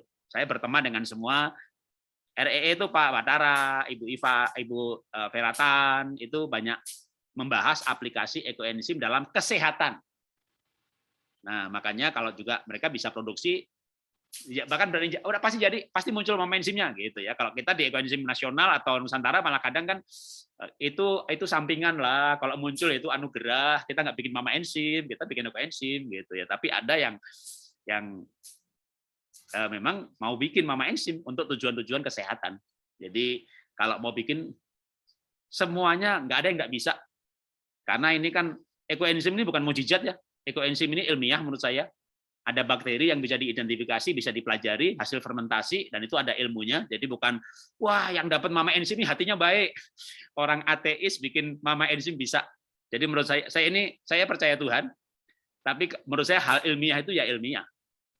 Orang jahat kalau bikinnya benar, ya muncul mama enzim kalau memang dia mau produksi mama enzim. Menurut saya begitu ya. Jadi saya membedakan antara ilmiah dengan, ya memang saya setuju orang itu harus baik hati, bikin ekoenzim itu harus dengan sukacita sambil tersenyum gitu. Tapi sebenarnya bukan itu ya. Walaupun ada juga ya teman-teman saya mentor mengajarkan kalau bikin ekoenzim makanya hatinya gembira dengan sukacita diiringi doa, nanti muncul mama enzimnya. Maafkan saya bukan orang ateis, saya percaya Tuhan, tapi saya berpikir logis dan ilmiah bahwa mama enzim itu adalah jaringan selulus yang menjadi inang atau rumah bagi mikroba lain. Jadi yang dibentuk itu jaringan selulusnya. Jaringan selulus akan terbentuk kalau ada gula yang cukup, makanya bikin kombucha kan pakai gula. Teh manis. Tapi ada starternya, yaitu Acetobacter psilinum. Ya. Silakan. Nah, teorinya dipraktekkan. Tapi nanti saya hadirkan 18 September Sabtu depan yang bikin mama enzim dengan sengaja. Ya, jadi saya punya teori, nggak perlu dibuktikan lagi, sudah ada yang mempraktekkan dan membuktikan. Tapi kan harus ada dasar teorinya. Saya suka dengan hal yang ada dasar teorinya, ya. Walaupun sugesti juga penting. Oke, kita lanjutkan lagi. Kalau Promik ini nggak boleh disimpan di atas 3 hari ya. Oke, ini pertanyaannya Promik, Jus Pro atau BioWash. Oke, tapi biar dijawab sama Ibu Ivon semuanya aja. Ya. Promik, Jus Pro, BioWash karena merupakan proses fermentasi boleh disimpan selamanya, boleh disimpan selamanya. Yang kalau saya tahu fermentasi lainnya yang nggak pakai starter ya, yang pakai gula gitu, molasses, itu kalau untuk jadi bening butuh sampai 8, 10, 15 tahun. Nah, kalau Promik, Juspro, BioWash, kalau didiamkan lama, 6 bulan, 1 tahun itu udah bening, sebening air putih. Seperti air bening ya, bukan air putih, air putih susu nanti. Sebening air bening. Nah, apakah masih bisa efektif? Promik yang ditutup, disimpan karena ada kolektor ya, beberapa konsumen kami ini ternyata kolektor. Dia simpannya itu botol lama, probiotik microbe namanya, masih nama lama, dari buah naga. Dan dia tunjukkan ke saya, Bu, punya saya sudah seputih air, tapi bawahnya masih ada potongan buah naga. Karena dulu itu probiotik microbe itu pasti kami masukin potongan buahnya, supaya orang tuh tahu kalau ini tuh dari buah asli, bukan kultur, bukan apa gitu. Ada yang punya pegang probiotik microbe yang dari buah apa? Manggis. Jadi masih ada buah manggis ya gitu, bentuknya masih utuh. Tapi promiknya, probiotik microbe-nya itu udah bening. Terus saya bilang, itu dormen. Kalau nggak percaya bikinin aja jus pro, tetap jadi. Gitu. Jadi ya bisa disimpan sampai lama, suhunya juga bebas. Nggak mesti masuk kulkas. Oke, ya. Bapak Ibu, karena waktu saya ambil satu pertanyaan lagi ya. Ini makin banyak, tapi ya emang kita nggak harus selesai. Nanti kan bisa dilanjutkan. Ada grupnya sebenarnya, grup BioWash. Tapi grup pertanian kita boleh. Bukan grup BioWash ya. Jadi hari ini kita seminarnya BioWash. Selama 1 minggu ke depan kita bahas BioWash di grup ekoenzim pertanian. Kalau yang ekoenzim nasional kan kita, dan saya juga mencoba mentaati peraturan yang saya buat sendiri gitu kan, di grup ekoenzim hanya membahas ekoenzim. Jadi kita nggak bahas Promik, nggak bahas Juspro, nggak bahas EM4, tapi yang pertanian saya lebih fleksibel karena untuk pertanian itu tujuan akhirnya pertaniannya. Kita coba bisa pakai EM4, dibahas mengenai BioWash, ekoenzim. Jadi karena lebih pada pertaniannya. Jadi nanti yang masalah BioWash seperti minggu lalu misalnya seminar satu topik ya, hidroponik Pak Dadan, lalu beberapa hari ke depan di 5 grup ekoenzim pertanian, ada 5 grup itu bahas apa yang diseminarkan. Nah, sama juga hari ini kita bahas BioWash, karena sebenarnya link Zoom-nya ini saya hanya bagi di ekoenzim pertanian ya, saya nggak bagi di ekoenzim nasional, karena ekoenzim nasional ada 50 grup. Saya hanya bagi di pertanian, karena enggak mereka kan jadi bingung loh, Pak Jarod tadi kok bukan ekoenzim di post di sini gitu kan. Kalau ada orang lain kan saya tegur kalau ngepost yang bukan ada hubungan dengan ekoenzim. Jadi kalau toh hari ini nggak selesai, nanti bisa dibahas dan saya akan minta Bu Ivon atau timnya kalau perlu saya add di 5 grup ini. Seminggu aja lah ya, seminggu mungkin Ibu Ivon atau timnya masuk di Ibu Ivon setahu saya sudah ada di 2 grup kalau nggak salah, atau di 1 grup tapi Bu Ana ada di grup yang lain, ada 2 ya. Nah itu nanti kalau grup yang lain sudah turun dari 257, 5 grup pertanian akan ada Ibu Ivon atau Bu Ana yang akan bisa atau timnya yang admin dari Kausa untuk menjawab, sehingga tanya jawabnya kita bisa lanjutkan di grup pertanian. Bukan satu pertanyaan lagi deh, saya mungkin waktu untuk ini tadi jadi nggak ada waktu untuk yang audio, tapi penutup aja Bu Ivon. Mohon maaf saya nggak bisa tambah-tambah lama lagi nih karena saya dikejar ditunggu Zoom yang lain. Ibu Ivon boleh kasih penutup sebelum nanti kita lanjutkan di WA Group Ekoenzim Pertanian. Silakan Bu Ivon. Terima kasih banyak Pak Jarod. Paling penutup dari sana adalah pertama bagaimana kita bertanggung jawab atas sampah yang kita hasilkan. Pikir dulu sebelum kita beli, pikir dulu sebelum kita pakai. Bisa nggak saya bertanggung jawabkan sampah ini? Kalau bisa, terutama mungkin sampah plastik ya. Kalau bisa ya pakai, kalau nggak bisa ya kurangi. Nah, dengan solusi seperti ini juga dengan olah sampah dengan BioWash, malah untuk pertanian, ini kita bisa menjadikan solusi untuk sampah organik. Nah, kalau untuk sampah yang organik, pikir-pikir dulu, bisa nggak saya tanggung jawab sama sampah ini? Mungkin seperti itu sih Pak Jarod penutup saya, karena bumi kita cuma satu, jadi ayo kita jaga sama-sama. Terima kasih banyak semuanya, mohon maaf jika ada salah kata. Oke, terima kasih Bu Ivon. Ya, silakan mulai praktek ya, bikin BioWash, bikin kompos, bikin itu. Jadi yang dibikin BioWash-nya ya. Setelah BioWash maka sampah dicampur udah langsung jadi media tanam, bukan bikin kompos. Jadi ketika sampahnya yang hari ini masih berupa sampah dicampur BioWash, itu langsung jadi media tanam. Maka kalau pertanyaan, saya bikin kompos terbuka atau tertutup? Kita nggak bikin kompos. bikinnya biowash. Biowash dibikin dengan terbuka tertutup nggak masalah. Sudah jadi sampahnya dicampur biowash, hari itu juga benih cabai, benih apa langsung ditanam aja udah. Jadi nggak bikin kompos ya. Tadi ada pertanyaan, Pak, kalau bikin komposnya bikin biowash nggak untuk bikin kompos? Ya, biowash mengolah sampah jadi media tanam. Hari ini dicampur biowash, hari ini juga Bapak Ibu tabur benih. Ya, tapi kalau kelihatan sampahnya tetangga komplain, kasih tanah 1 cm 2 cm untuk estetika saja. Lalu setelah di atas tanah tabur benihnya, yang lain nunggu komposnya jadi, Bapak Ibu sudah panen kangkungnya gitu ya. Jadi yang lain, Mas saya mau nabur benih cabenya sekarang ya, saya udah petik cabenya gitu, lebih cepat gitu. Makanya saya bilang revolusi pertanian. Nggak pakai lama gitu ya, nggak pakai lama. Jadi ini menurut saya revolusi. Emang ya silakan mulai dipraktekkan. Kalau ada tanya jawab nanti pasti lebih jelas. Emang kadang-kadang pertanyaan itu membuat makin tajam sih ya. Kadang-kadang mungkin masih nangkepnya, oh ini mau bikin kompos ya. Enggak bikin kompos, bikin media tanam. Jadi sampah. Nah makanya saya tuh akhirnya di RW saya itu ibu-ibu langsung saya bagiin 300 keluarga di RW saya, setiap rumah dikasih 1 botol biowash. Makanya yang praktek banyak kan. Wah, pada foto. Nih hari ini saya campur ini masih sampah dari dapur masih seger, diudek-udek apa biowash, tutupin tanah langsung ditanam. Suaminya geleng-geleng kepala. Ini ibu-ibu gila ini kali gitu. Udah jangan kita teras nanti bau gitu. Bapaknya bingung kenapa nggak bau gitu. Oh, ini paling mati nanti nih, kakak mati gitu. Jadi memang jadi banyak bapak-bapak yang di kompleks saya itu pada bingung juga gitu ya. Ya sudah, nggak usah dijelasin lagi, udah dipraktekin sama istri-istrinya gitu. Jadi makanya di kompleks saya itu kalau ada ibu-ibu datang ketok-ketok pagar saya gitu, nggak cari istri saya tuh, cari Pak Jarot.